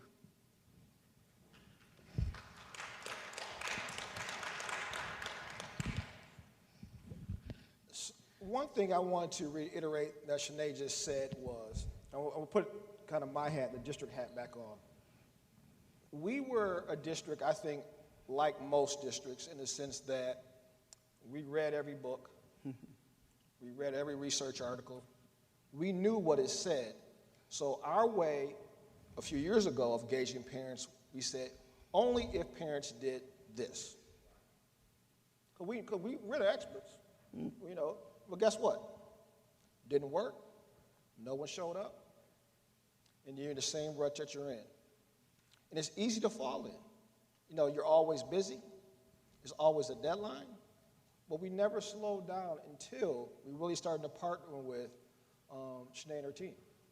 And it was through the neighborhood engagement meetings that it was held at our schools. It was held at our schools. They were easily getting 400 or 500 people each event. Each neighborhood. Each neighborhood. And we were getting, at the same school, 4 or 5 people. We said, why is that? And part of it, and the reason why is how you engage the families. We were coming at it from the knower stance. We know it, and if you just do this. They came about it, how do we collectively come together? So Mel and Shanae, I know our friend Karen Mapp will pick up on these themes, but we are going to have to keep moving along in our slides. I'll keep moving. So what happened with that is, obviously we jumped on board, and we said, we're going to change our mental model of how we do parent engagement. And so here is our structure of our parent engagement model. And the attendance challenge falls under this model, because we have to engage parents. Challenge 5, just jump right to challenge 5. This is the Parent University. So Parent University was, parents asked for, because now we have a new model. We're partnering with parents. We're not coming out with just solutions. We're saying, asking for your opinion. And it was through, through the neighborhood engagement model that parents asked for resources, tools, and it was around these bucket areas. It wasn't called Parent University at the time. We didn't know what we were going to call it. It was like, I need help on effective parenting. I need help to navigate the educational system. You have all this jargon, you have all these things. I don't get it. Personal growth and development, health and wellness are our 4 areas. And so it took almost 2 years, and it through a superintendent change, to get this off the ground. But we partnered with parents, community partners for literally 2 years. You think about initiatives, usually initiatives have to happen tomorrow, but this one didn't. Yeah. And let me just say this, that actually the parents did come up with Parent University. There is wisdom in the community, and they know what they need if we would listen to them. And I appreciate that the district and the superintendent did that, because when they formed their own action groups, parents said, we need a Parent University. And then when we brought them together as the foundation, we asked them, what's the vision? And you know what they said? Confident advocates of our children's success. That's what we want to be. And so so they began to do that. And then we started putting this thing called, what we're now calling Challenge 5. Mel alluded to that we initially had a campaign that seemed to be a little bit more out of reach. It was called Make Every Day Count. And I was standing at a big community event. There were about 4,000 people in the park. And I was trying to tell them about this thing. And I said, they don't know what to do. What is it that they need to do? What's the benchmark? So I'm up there, no more than 5, no more than 5. And then our communications people heard that, and they said, Shanae, we can say that better and more succinctly. And that's how we got Challenge 5. Challenge 5, strive for less than 5. It makes sense, right? Everybody could do it. I know now what the benchmark is. So when my kid's missing 2 weeks, I'm like, whoa, strive for less than 5. And then we put our body parts in it. And everybody started walking around doing this little 5 thing, And so all of a sudden, everybody could know what we were that we were pulling in a certain direction, and knew exactly what the metric would be. And just quickly, and we have like 1 more minute. Sure. Is if you go into any one of our schools, we think disruptive messaging is the right way to go. Don't hide the numbers. We have these huge leaderboards, and it's really a grade level challenge. Every month they post, for example, kindergarten versus 1st grade versus 2nd grade versus 3rd grade. As soon as you walk in, that's the first thing you see at every school. And the school has to be able to articulate what's the plan, because you're not going to see 100% on any board. Now, I can tell you that this was really shocking and we should give Mel Atkins and Teresa Neal a big hand clap, because that's bold, to expose yourself and to put it right out there on Front Street. And when our communications people said, we're going to put some big leaderboards out there, and they're going to be 8 feet big, And we were like, oh my gosh, you know, and we're gonna actually put the data out there. I tell you, can I say this? Some principals sort of kind of wanted to put that back in their office. But, you know. The first year, yeah. They did. But you know what? When they dared to do it, they took the courage, they had bravery, and when those leaderboards were up there with the real numbers, teachers could see it, principals could see it, but community members could see it, and they were like, we can do better than this. You know, and that is begin to, I think, really inspire things. And we want to keep moving along Okay. here. The last slide is really, because the theme is everyone plays a role in this, is we start meeting with local churches, businesses, departments, you know, any stores, and we have maps across the city. If we zoomed in on this map, it will be actually Grand Rapids streets. You know, if you live in, it means something if you live in Grand Rapids. And it shows you how many students in that zone are chronically absent. So the big number is the big number, but now for you, we have in this 2-block radius, for the pastor, I need you to talk to your church because you have 20 students that are chronically absent. You know, I need you, with this business, when you see a kid during school hours, not coming to school, they're coming to your store, what are you going to do about it? So now the whole community, I mean, community policing is asking a question as opposed to, you know, interacting in some negative way. You know, why aren't you in school? Aren't you supposed to be in school? So everybody now is on message. We actually created billboards in these neighborhoods based on these geo maps. You know, we've got kids here, then are we gonna post a big old billboard?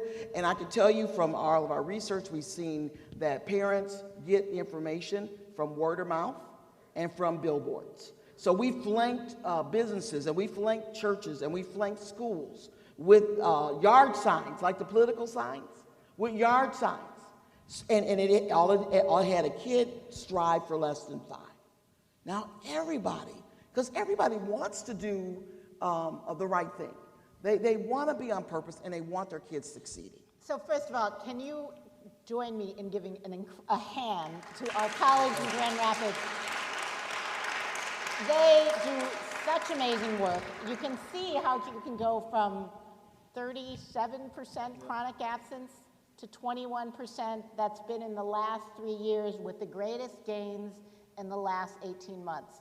Couple quick things for you to take from this. This doesn't happen overnight. It took over, the first year we didn't get any outcomes. No. It wasn't until the second year that you started to see outcomes. By the way, Attendance Works was gone by the time, we'd helped in the beginning build an infrastructure.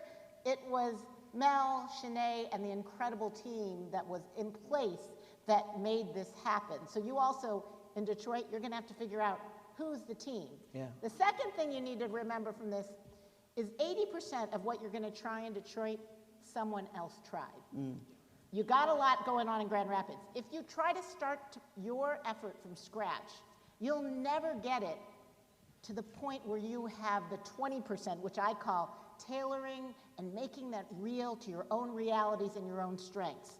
That's where you want to be able to focus on. You want to be able to take as much as you can from Grand Rapids, from anywhere else who has similar populations to yours, and then you want to make it your own and make it that you have your own champions who will move this work out and make sure your kids in Detroit are in school so they can learn. Thank you.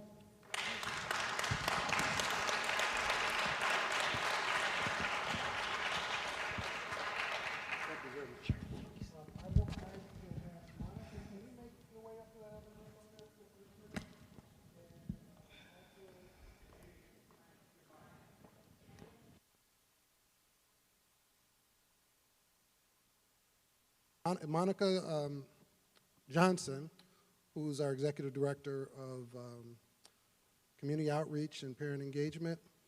I just wanted her to make a few comments, about a couple of minutes, talking about, she basically had an opportunity to go to Grand Rapids, and I just wanted you to share, because she was extremely excited about what she saw there. But from a third-party perspective, can you kind of share your observations real quickly? And then Cheryl Jones, can you make your way up to the front? Thank you.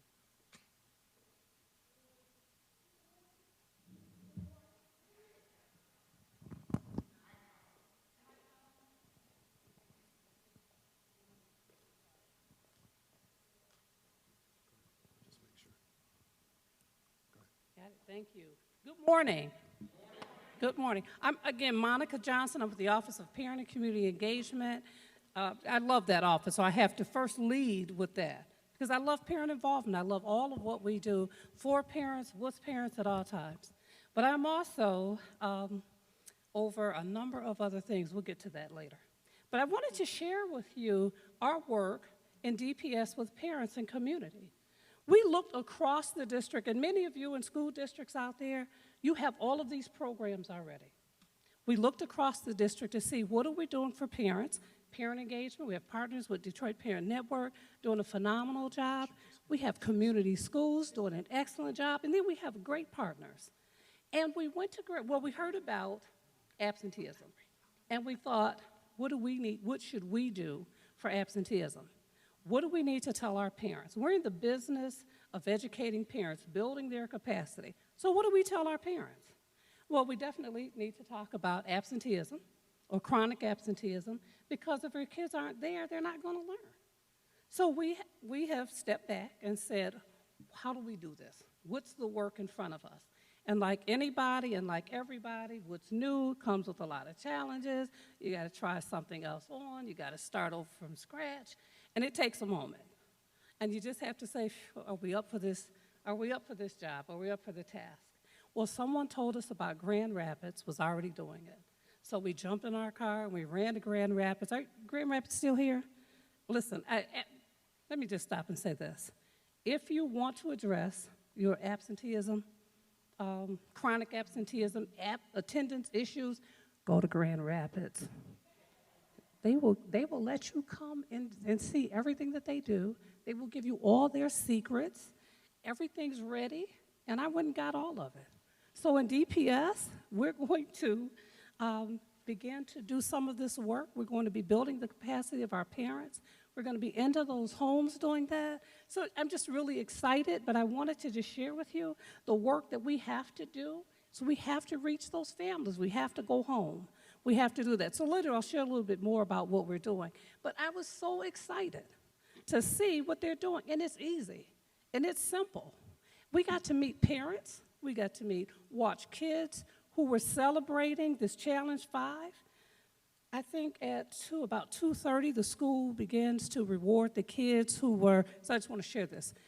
At about 2:30, this particular school starts to prepare to reward the kids who made the Challenge 5 for the week. And let me tell you what they do. They popped popcorn.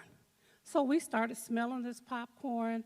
Kids were getting excited. They're getting popcorn this week. I got popcorn this week. It was really great. I'm telling you, it was really great. But these kids were so excited that all week they had perfect attendance. It didn't cost very much. The parent was excited that her kid got popcorn. That's something so cheap.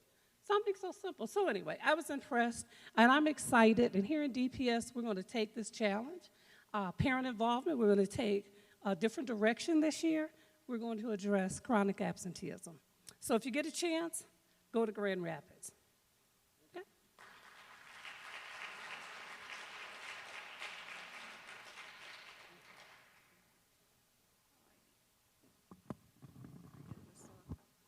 Okay, good morning, or is it afternoon now? My name is Cheryl Jones. I'm a recent retiree from Detroit Public Schools. I retired November 30th as the Director of Social Studies, and I was waiting for the right opportunity of something that would be less responsibility and less stressful. So I took the position as the Director of the Detroit Youth Violence Prevention Initiative. Okay. It didn't quite work out less stressful or less responsibility, and people were looking at me like, really, Cheryl, what did you really think, okay? But anyway, I am the commercial, so I will only talk to you for a couple of minutes. Thank you, Rod and Lamont, for your visionary leadership and your great partnership and assisting in what we're trying to do with the Detroit Youth Violence Prevention Initiative. My charge under the direction of the Detroit Police Department's Chief Craig is to remake, revitalize, renew the Detroit Youth Violence Prevention Initiative. So all of our projects are being overhauled. Several projects. One is the Safe Routes to School program, which will address what Ms. Chang talked about, or Dr. Chang, in terms of students' absence. Just because they're afraid to go to school is unsafe. So we have a Safe Routes to School program, which is a community collaboration. Success centers are alternative to suspension centers in 3 of our high schools in the city that are in areas where there's high crime, high youth violence. The purpose is to keep kids in school and to help them resolve conflict and to connect families and parents with resources that they need. Summer strategy, we work to make sure that we help students with summer jobs and those anti-violence, anti-bullying, restorative practices, training along the way during the summer. And finally, City Camp, which is the graphic you see here, is the chief's pet project. He actually created this project several years ago in his, when he worked in Los Angeles, and he took it with him to Cincinnati. So we have created a curriculum for City Camp that involves these core aspects, as you see: character development, health and physical education, civic responsibility. There's a parent camp, and pathways to success. Exciting program. We are only on our 3rd week. We're only in 3 middle schools. It's a middle school focus. We hope to be in all of the schools, at least all of the schools that have middle schools, in our zones where there's high youth violence. That's the goal. But right now we're in 3 of those schools. Last Saturday was our first Saturday with the parents. Outstanding. They had restorative practices, very engaged. The kids are doing things like creating their own positive rap videos. They're taking GIS, Geographic Information Systems training, so that this is preparing them for careers. We're placing them in internships that are related to career pathways in terms of GIS. So we've got a lot going on. I think my time is over, so I will sit down. If you want more information, you can contact me at DYVPI at Detroit, Michigan. Nope, it's not Detroit, Michigan. It's DetroitMI.gov. DYVPI at DetroitMI.gov. Thank you.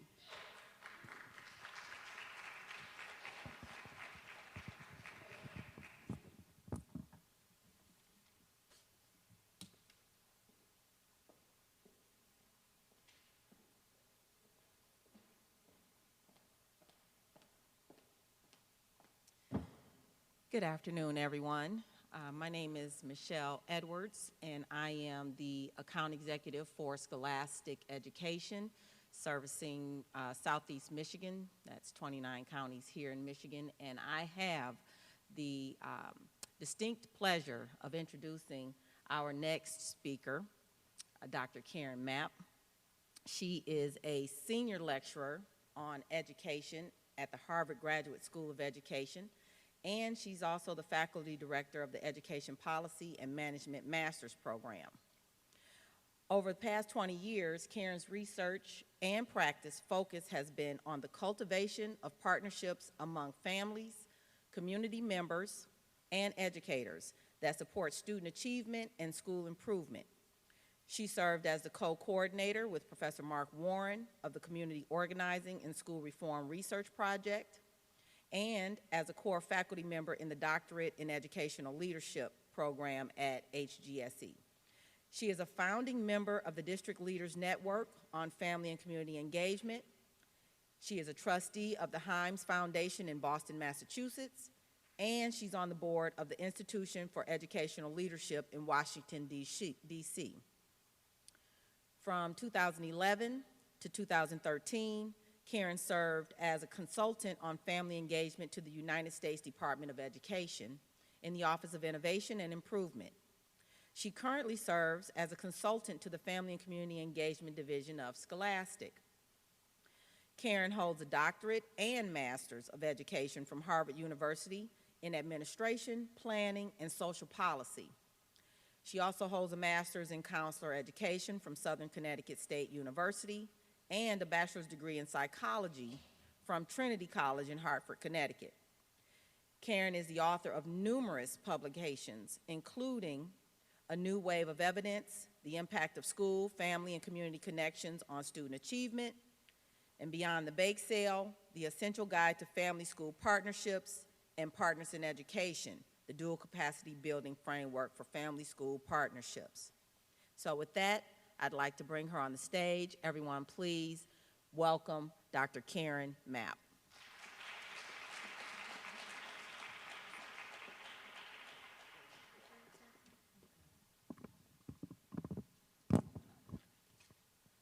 Good afternoon.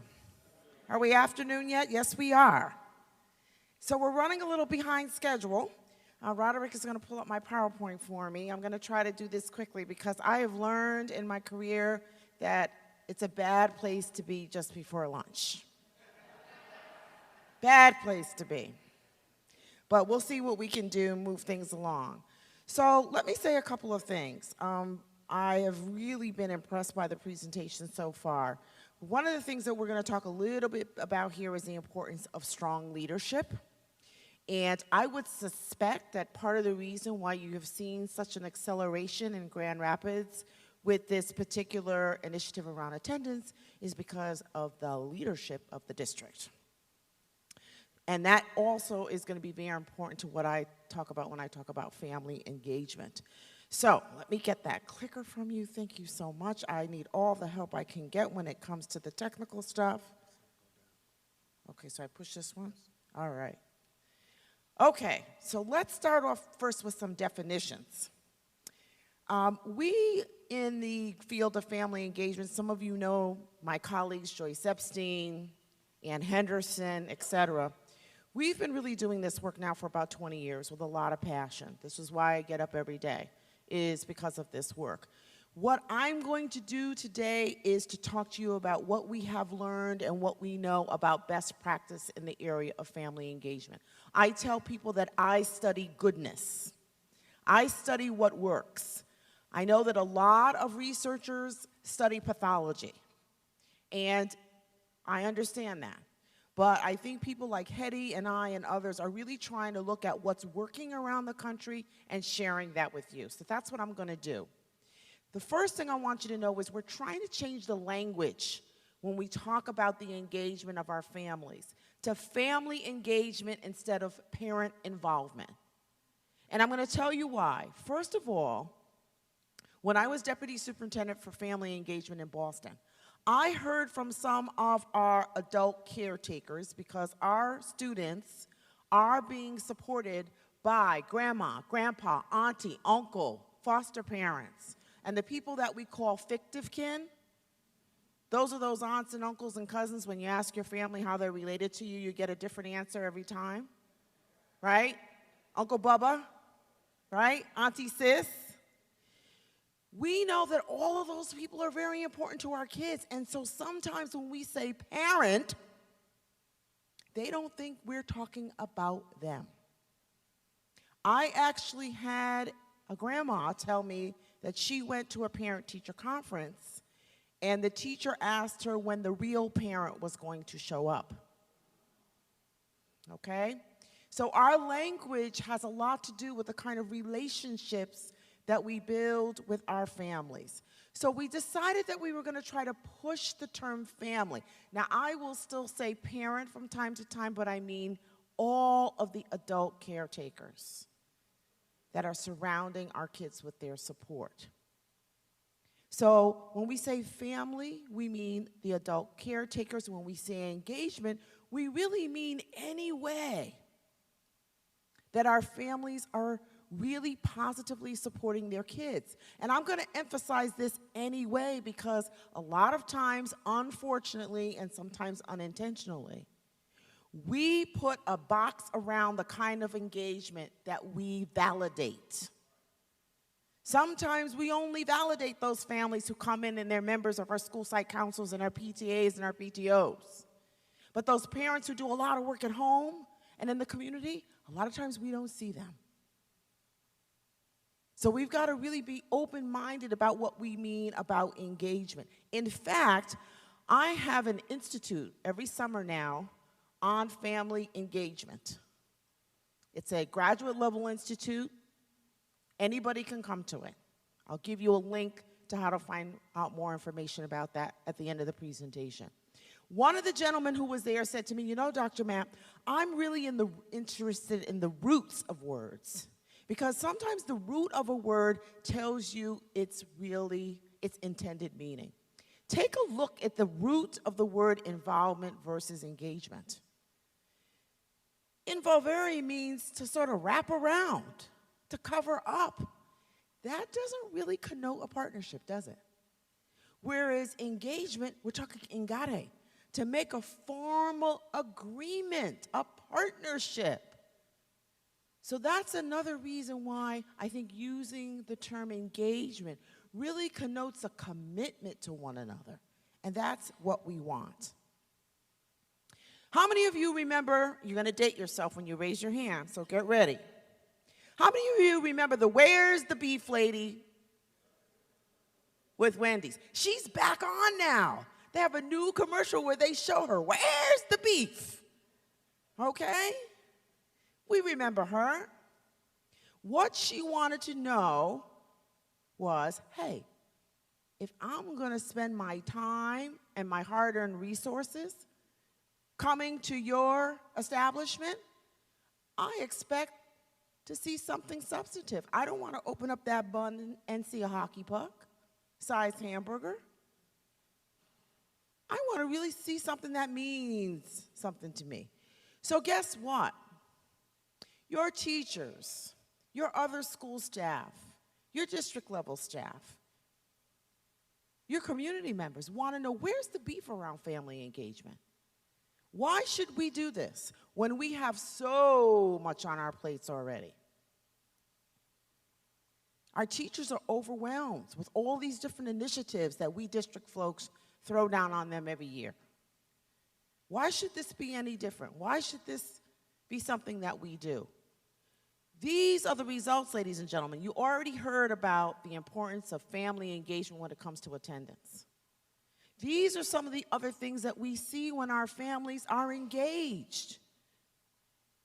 We see that our students with engaged families are the ones that are getting those higher grades and test scores. They're in those advanced placement international baccalaureate programs. They have better attitudes about school. They like school. And as Barrington told us, you know, we have to make school relevant, not just to the kids, but to the parents. Because they need to know what we're doing, why we're doing it. And then they are really interested in helping us do that. One of my good friends, who I'm writing a book with Scholastic, in fact, for teachers about engaging families, her name is Eileen Carver. She's a teacher in Boston. She talks about the fact that she knows those adult caretakers of all of her kids is the only classroom management strategy she needs. Because when those kids know that she knows grandma or grandpa, their behavior is a whole lot different. In fact, she has all of her family's numbers on her cell phone, and they have her phone number too. So she knows, and the kids know that with a click of a dial or a click of a button, she can be in touch with my family member. Makes a huge difference. And you know, kids really love it when they know that the staff knows their family. The kids really like it a lot, even the older ones. They may tell you they don't, but they really do. These are the kids who graduate and go on to higher education. Recent study. I know that in Detroit, I've heard that some schools are doing parent-teacher home visits. We can talk about that a little bit more later. We now have some great research, brand new study just came out, that shows that kids who received a home visit talk about attendance rates, right? Much better attendance, and are reading at or above grade level from a home visit. And the reason is because now the families and the teachers know each other, and they've built a trusting and respectful relationship with one another.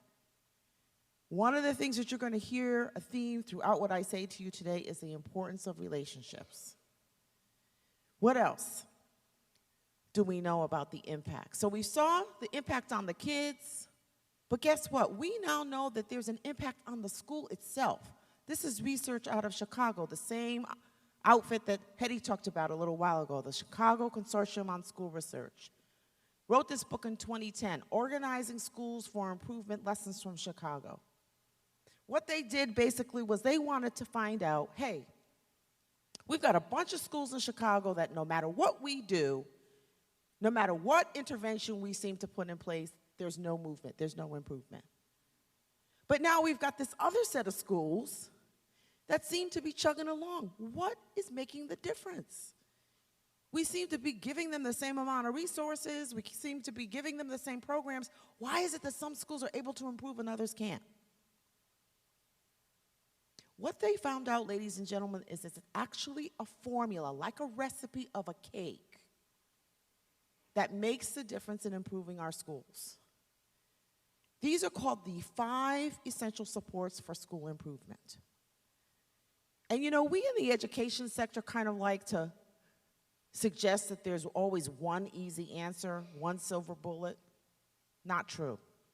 It takes all 5 of these things working together to really get a school to improve.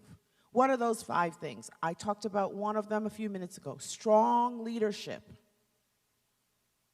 Our school leaders are so important. And I'm not just talking about any old kind of leadership, ladies and gentlemen. I'm talking about what we call distributive leadership. What that means is that that school leader isn't afraid to share something. What is it? Power. Power and responsibility.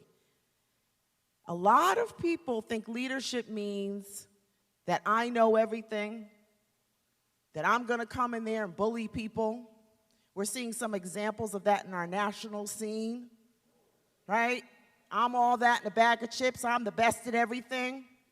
Run away from people like that, ladies and gentlemen, because those aren't strong leaders. Leaders build power among their staff, and they share power, and they share power with community and families. So again, it's called distributive leadership. Those are the kinds of leaders that we really see that are able to move the needle when it comes to school improvement. But they can't do it alone. So what are the other 4 ingredients? They've got to have good staff. Professional capacity, and I mean from the custodian on up. Everybody's got to be involved. Everybody, you know how you always see the teams, they all put their hands in, woo. Everybody's got to be in that circle. They also have to get really good instructional guidance, so good professional development. We're learning a lot about what that looks like.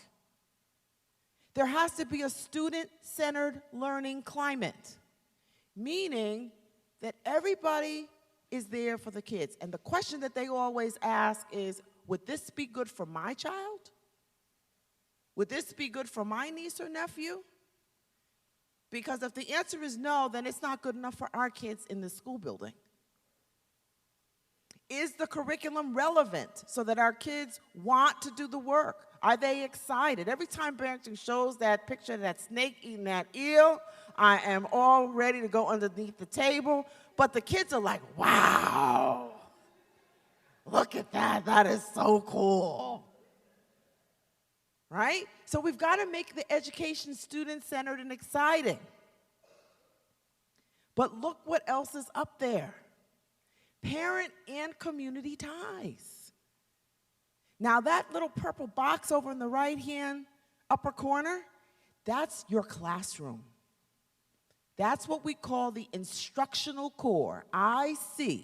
That triangle represents the student, the teacher, and the content working together. But look at how all of those circles influence what goes on in that classroom. So guess what? What this research has told us, ladies and gentlemen, is that you can't have an improving school without all 5 of these ingredients. If you take one of them out, the entire formula collapses.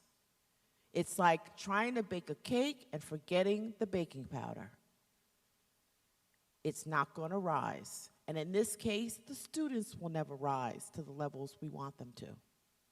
If you take out that parent and community ties, that family and community engagement, no improvement. So the moral of the story for you to take away when you leave here is that you can't improve your schools without your families and your communities. We now have the research to show it. I know too many districts that see family and community engagement as an add-on. Well, Dr. Mapp, once we get teaching and learning nailed down, then we will add in the family engagement. Big mistake. Because as you can see, your family and community engagement impacts your instructional strategies. In fact, family and community engagement is a part of proficient instruction. So I want you to leave here understanding that family engagement is a core part of your whole school reform strategy here in Detroit. And that means that you have to elevate the Office of Family and Student Engagement to be a part of your instructional team. Because in some districts, what I see is the family and community engagement is over here, right? And the superintendent has his or her instructional team, and that person or those people aren't a part of that team. Big mistake. Big mistake. Because they have to know what's happening in terms of instruction, because the family and community engagement is linked to your instruction. What else happens when you have good, strong family engagement in your schools? Your teachers stay in those buildings. Another study about retention. Teachers stay in places where there's strong relationships with families. Not just that your parents show up for the sports events and their families come to the parent-teacher night. This is where there's actually bonds between families and community members. Now we're starting to talk about return on investment. We're talking about economics now, because you spend a lot of money on your teaching corps. And for them to get up and leave after 3 years hurts you deeply when it comes to your budget. You would want your teachers to stay. And so why wouldn't you want them to have strong bonds with the families when you know that that's one of the key ingredients to keeping your staff? There's a lot happening now in the field of family engagement, and I'm really excited about it. You know, there was a time when I was getting really frustrated, and I said, you know, maybe I'll decide to just go ahead and take that bartending class and go with my friend Michelle Brooks, and we're going to go start up a little bar in Barbados. Because this work is wearing me out, and I don't see movement. Well, that's changed. I think with all of the different research studies, we were finally starting to get out there. Now, you know, we have a major corporation like Scholastic that has a family and community engagement division. People are starting to sit up and say, whoa, this is starting to make sense here. So we're starting to see a lot of things happening in the field. A lot more foundations are saying, hey, we need to support this work. We have a national association now, NAFSCI, that all of you should join. There's a national conference coming up in Pittsburgh in June. We had 1,100 people at the one last year in Chicago. I hope they got a lot of rooms available in Pittsburgh, because I know a lot of people are talking about going to this conference. My institutes have been sold out. And now we actually are starting to see states put family engagement proficiency in their evaluations of not just teachers, but principals and superintendents. And these are some of the states that are starting to do that. Got a lot of publicity now around family engagement. So, you know, good things are happening, but it still seems to be difficult for us to get the ball rolling on family engagement. And so when Arnie Duncan asked me to come consult to the department, he said, Karen, can you help us answer the question, why is it that we're having so much trouble in this area? Why don't we see more take-up in this area? So I started to do some research, started interviewing some people. I had a hunch, and what I found out was that, you know, the main reason that we really don't do this work well is because we don't know how. Any teachers in the room? Anybody who's been a former teacher? Okay, so let me ask you a quick question. How many of you, when you were going through your teacher preparation programs, got a robust full course on family engagement? No hands. I give this talk, and I work with teacher organizations around the country, and I have been in a room sometimes where there are 600, 700 teachers, and I will tell you that maybe I get 1 or 2 hands raised. That's the problem. We expect people to do things that we haven't trained them to do. Knowing how to relate to families is a skill. Take a look at this. Teachers are telling us that this is the #1 area that they feel least effective in. It's from a national MetLife survey. So, ladies and gentlemen, that's partially the reason why this has not been working for a lot of our districts. So what we decided to do with the Department of Ed was to provide a guide for our states and our districts and our schools to use to develop better family engagement programming. And so we came up with the idea of a framework being a compass, a direction, but not a roadmap. And I say that because of this. A lot of times I'll go to a district and they'll say, Dr. Mapp, could you just tell us what you did in Boston? We're going to write it down, and then we're going to put it in place in Detroit. That doesn't work. Why? The context is different, right? Now, we know some of the basic foundational pillars of good, strong family engagement, but you have to shift them depending on your context. So that's why we call it a compass and not a roadmap. We use all different disciplines to put this framework together, not just family engagement research, but research from other areas. This is what the framework looked like in 2012, and because I believe in community engagement, we sent this out to people all over the country to get their feedback. Parent groups, community-based organizations, teachers, principals, researchers, policymakers, and they said, you know, this is a better way of showing the framework. So what I'm going to do is I'm going to go through it. It's a little tough to read. I'm trying to get my students to figure out a way to like move the words forward and go back and, you know, do all this really fancy stuff that I don't know how to do. But so what I'm going to do is just talk quickly through this. So first of all, what's the challenge? Just like a logic model, okay? So what's the challenge? Well, it's what I said. We haven't been trained in how to do this. Now here is the key point. A lot of times what happens in districts, which is fine, we start focusing on our families.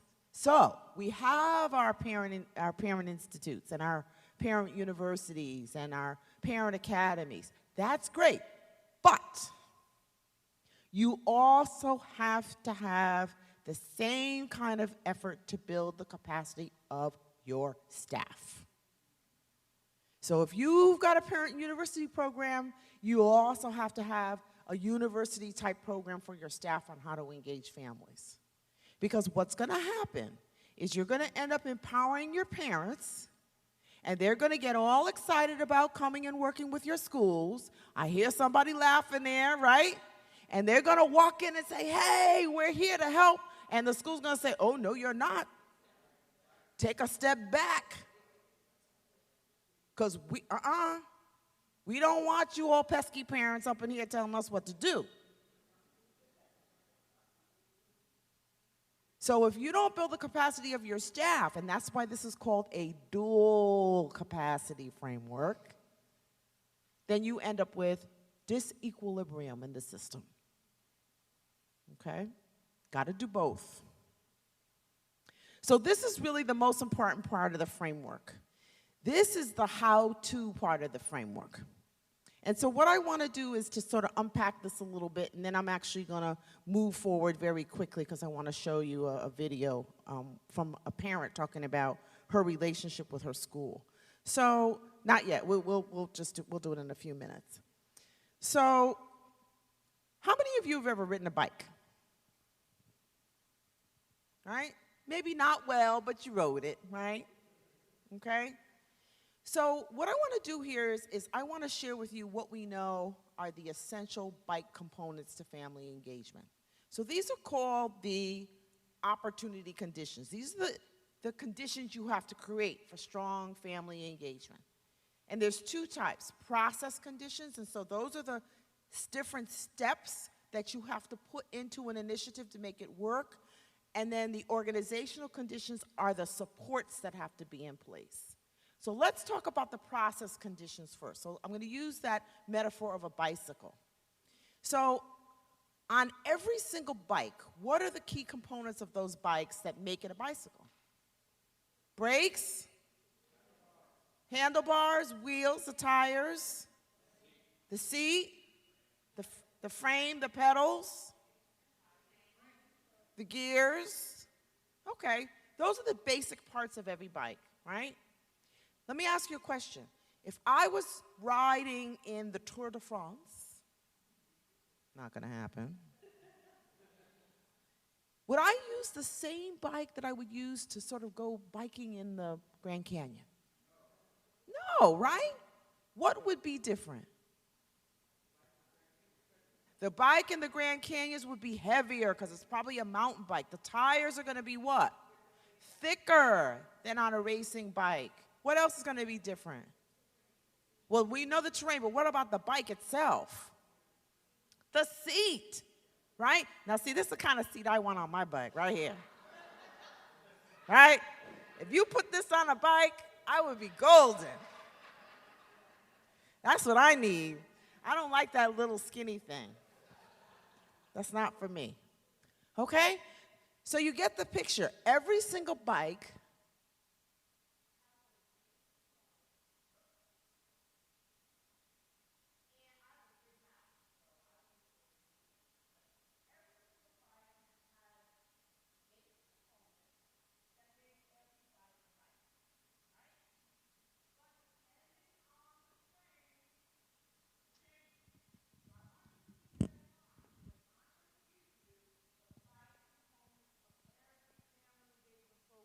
that you should put together, but it might change a little bit depending on the terrain. Okay? So here's the first one. Every single family engagement program that you create should be linked to learning. Sounds simple, but let me tell you something. Let's talk about those open houses you have every year. Okay? So if I'm a parent and I'm going to, let's say, a high school open house, where do I usually go first, ladies and gentlemen? In the cafeteria or an auditorium like this. Who's talking to me? The principal. About what? Rules. What kind of rules? Attendance. What else? Discipline. You know, the discipline stuff, right? So, pretty much telling me about the rules and regulations of the school. Do I get to talk? Not yet. Okay, done hearing about that. Where am I going next? Classroom. Who's talking to me? About what? More rules. Classroom rules, right? Now, let me ask you a question. In most cases, do I as a parent leave that event, first of all, knowing what my children should know and be able to do by the end of the year, and if maybe the school shares that with me on a piece of paper, Do I get to practice a new tool or learn a new skill to help my child meet those goals? If the answer is no, it's not linked to learning. So what I want you to think about when you go back to your organizations and look at what you've got planned for parents, is it really linked to learning? Do you share data with families about not just attendance, but what it is the children should know? See, this is how we link Barrington's presentation with Hetty's presentation. Because Hetty's saying, I want you to share data with families about why attendance is important. But then you also want to share with them, what should their kids be learning? What are some of the things we're trying to do? So now parents understand what your goals are. And they can link those two things together. Why it's so important to have that you know what in that seat every day. Okay? And you should be showing them some of those science projects and stuff they could do at home that help keep that science going and alive in the home. But a lot of times we just say, oh, Mr. and Mrs. Jones, here's a list of books to read, and have a nice day. Could you make sure it's active reading? Okay, but what is that? So instead of showing families what active reading is in the classroom, we just send them off. That's what I mean by linked to learning. Second piece, we've already talked about this. It has to be relational. You have to build relationships with your families of trust and respect between home and school, because guess what? In many cities like Detroit, Chicago, Boston, there's been years of what I call generational disrespect between home and school, where families have felt disrespected for generations. And then all of a sudden we expect them to come bounding into our schools and be all happy and partner with us as we sit behind our desks. Not going to happen. We have to take the first step, ladies and gentlemen, to break down those barriers. So you have to have an intentional relationship building strategy to build those bonds between home and school.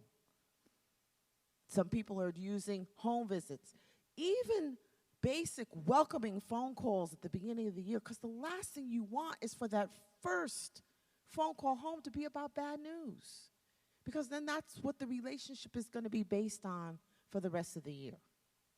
So you have to intentionally program a relationship building strategy into your events and initiatives with your families. You also have to have a different mindset. A lot of you know about Carol Dweck's work, mindset. Now, I have to be honest with you. This was where the federal government said to me, you know, Karen, you can't use the language you want to use here because it's too scary to people. Because what I really wanted to say in this area was you have to have a deficit, you have to get rid of that deficit mindset about families and have an asset-based mindset about families, where you see families as their first teachers and that you value their knowledge. Because, you know, our families know a lot about their children, that we could use that knowledge in our classrooms. Boy, wouldn't it be great if Mrs. Williams had shared with me about how my kid does love snakes so that I could give them books about snakes. It helps us to be better teachers when our families share information with us. So to look at this versus, it's not a service. We shouldn't have a service mindset where, oh, you know, them poor folks, we got to do it for them. You know, because they can't do it for themselves because they just don't have it together. That's a deficit mindset. Versus, we are all going to develop our skills together. We're going to empower each other. So it's a different way of seeing the community. Also, collaborative. Again, where we are equal partners, and then interactive. I try most of the time, I make sure that you and I do a little bit of a call and response, even in an auditorium like this. That's why I ask you about the bike. Because to get you engaged is how we learn. That's how adults learn. You know, I figure I got to do something because otherwise you all start checking your Facebook pages and all that other kind of stuff. I see y'all down there. Okay? So it's got to be interactive. And then finally, your system has to support the work. I've already talked about, you know, we see now from the research, the districts that really do this work well are districts that have people at the central office level, leadership level, reporting to the superintendent, being involved in the key leadership team who oversee the family engagement work. We're going to, I kind of did this with you. If we had had more time, we would have done that. What do we see when all this stuff starts working well? Well, you saw it in the Grand Rapids example. People's capacity starts to grow. We call it the 4 C's, because a lot of times, you know, we talk about capacity building. Well, what the heck is that? Well, you know, capacity really means that our skills and our knowledge grow, so our capabilities, our connections, those networks we have with each other grow. Because, you know, for a lot of our families who are new to this country, they're isolated. If they don't speak English, they're isolated. So when we really start to meet and greet as adults, we start to share knowledge. It's what we call social capital. We also start to change the way we feel about each other. You know, I know a lot of staff who said to me, you know, I used to think our families didn't care about their kids' education. But now that I'm working with families, I see that all families care about their kids and want the best for them. My attitudes have changed. And I've had parents say, and you're going to see that in the clip, you know, it used to be that I saw the teachers as adversarial. I didn't see them loving my kids. But now I see that, and it makes me want to do everything I can to support that school. And then finally, our confidence in being able to work with one another increases. So when we get all this rolling, we end up with these effective partnerships. We end up with families who can participate in a number of different roles, either at home, at school, or in the community. And we have staff that really know how to welcome families, be culturally competent, et cetera. So what I'd like to do now is to show you a quick video of what happens at your schools when you are actually engaging families in this way. So if we can roll the videotape. Thanks, Rob.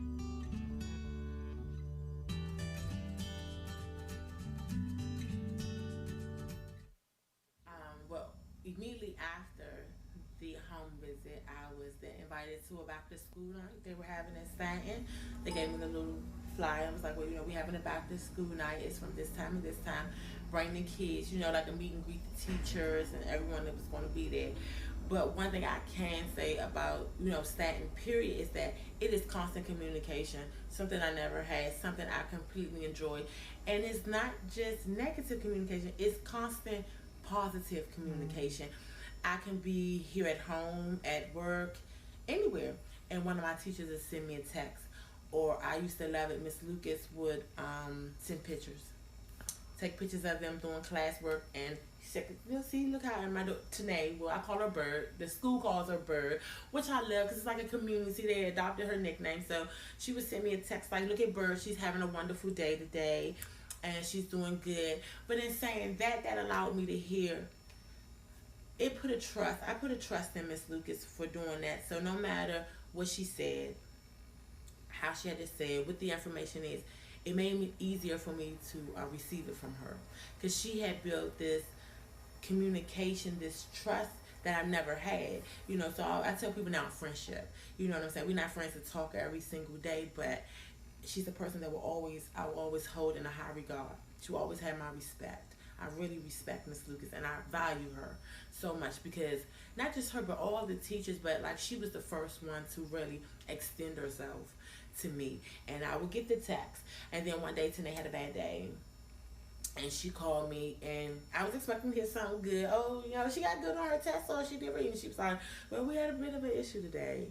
I'm like, for real? What happened?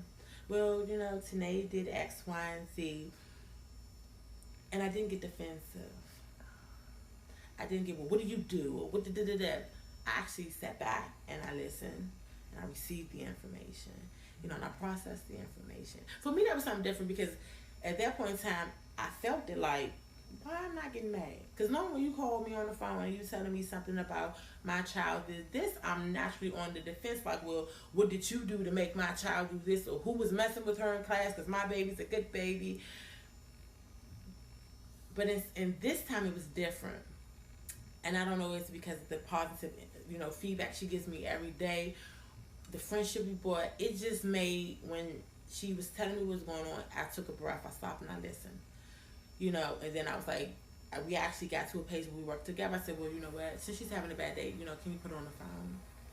You know, and I spoke with her on the phone and I let her know that me and Miss Lucas are working together. We are a team, you know, and if she asks you to do something, you need to treat it as if mommy is asking you to do something. So if she asks you to sit down, you need to sit down. And there was no more problems with Tanae.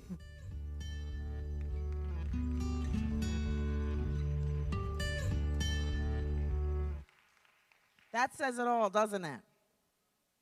So you can see that Miss Kaya, because Miss Lucas reached out to her in friendship and partnership, had that relational piece, had been giving Miss Kaya information, linking it to learning, showing her what her daughter was doing, texting her, showing her pictures, having that positive relationship. Miss Kaya's whole feeling about the school and that teacher were so different than perhaps they had been before. I know this school very well. This is a school that went from being one of the worst schools in Washington, D.C.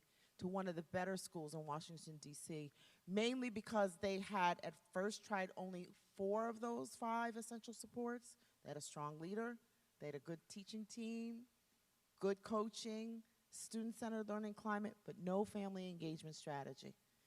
And the first year, they did not improve at all.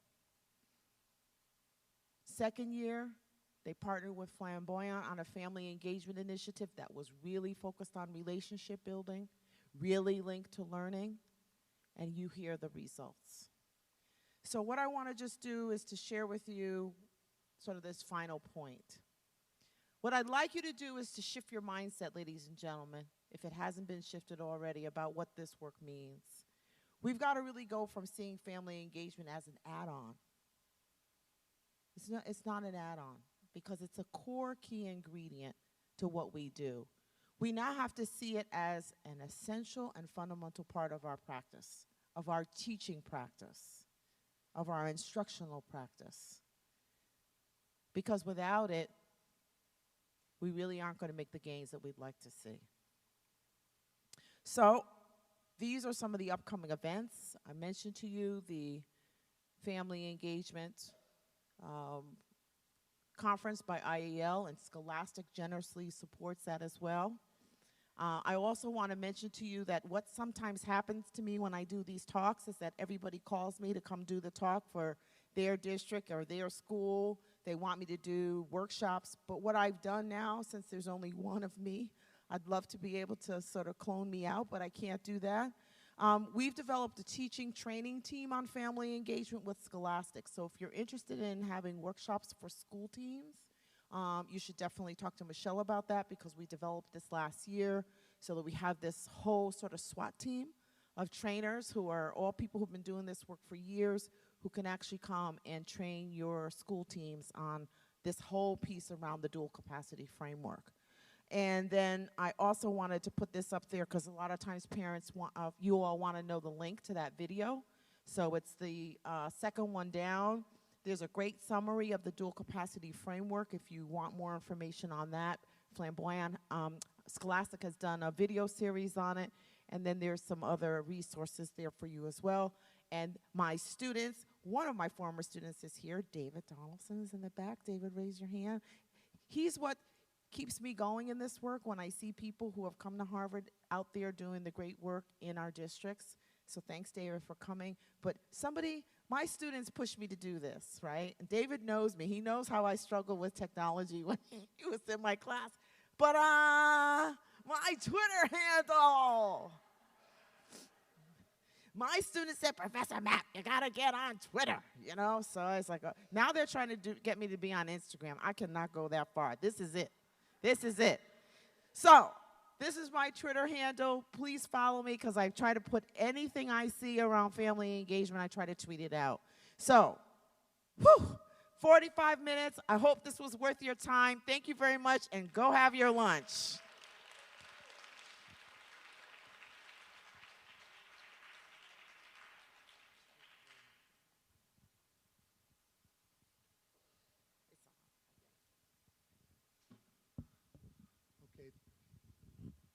Thank you, Dr. Mapp. That's very, very insightful. This is going to conclude the morning session, and for those that are going to stay for the afternoon lunch will be served in the McGregor Conference Center on the second floor of there are signs outside that will guide you there. But if I can summarize a couple of points for the morning. One of the goals was to make it clear that we have a way forward, right? Other folks have already done the research, right? We don't have to necessarily do the research, but we have to understand the salient issues in terms of what we need to address in the context of this robust frameworks and best practices that are happening. There's really not a barrier to doing that. We just need to decide as a group. The value proposition is clear. Parents want their kids safe. They want them to have access to a high-quality learning environment, and they want them to be college and career ready.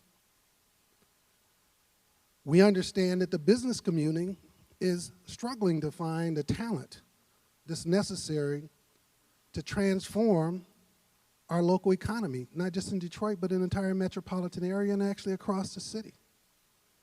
And we understand what the basis of engagement is in terms of what does effective engagement look like? What creates these deep learning experiences that arms our kids with the critical thinking skills that are necessary to be successful throughout their life on a sustainable basis.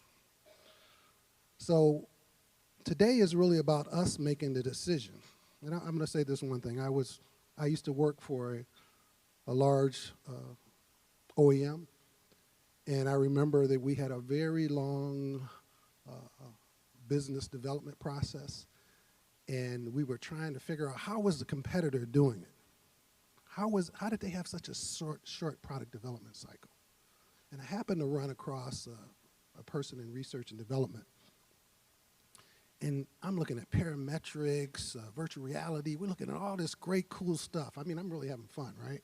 But he said, Rod, it's really not a technology issue. We have a framework that works.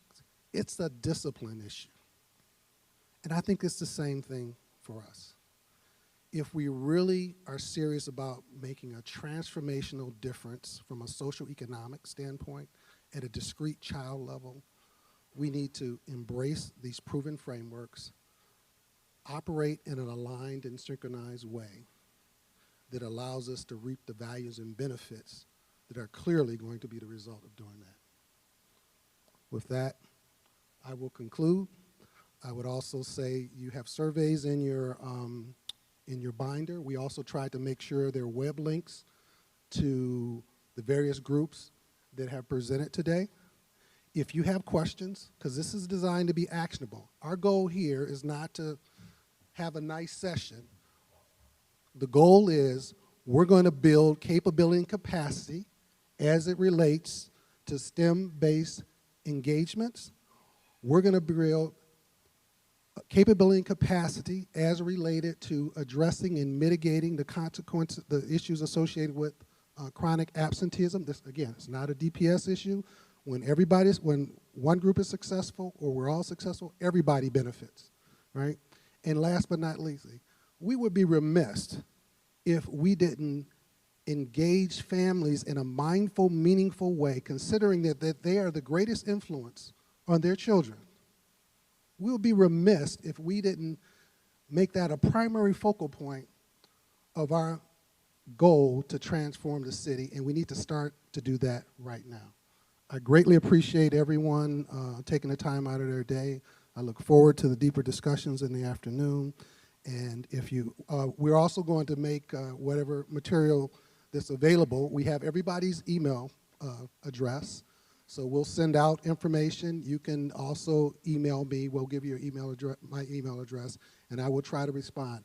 But our next meeting should be a focused conversation around, in the context of the dual capacity framework. What does that mean? Chronic absenteeism. We should be looking at things in context. Okay? So, thank you very much. Lunch is prepared, and I look forward to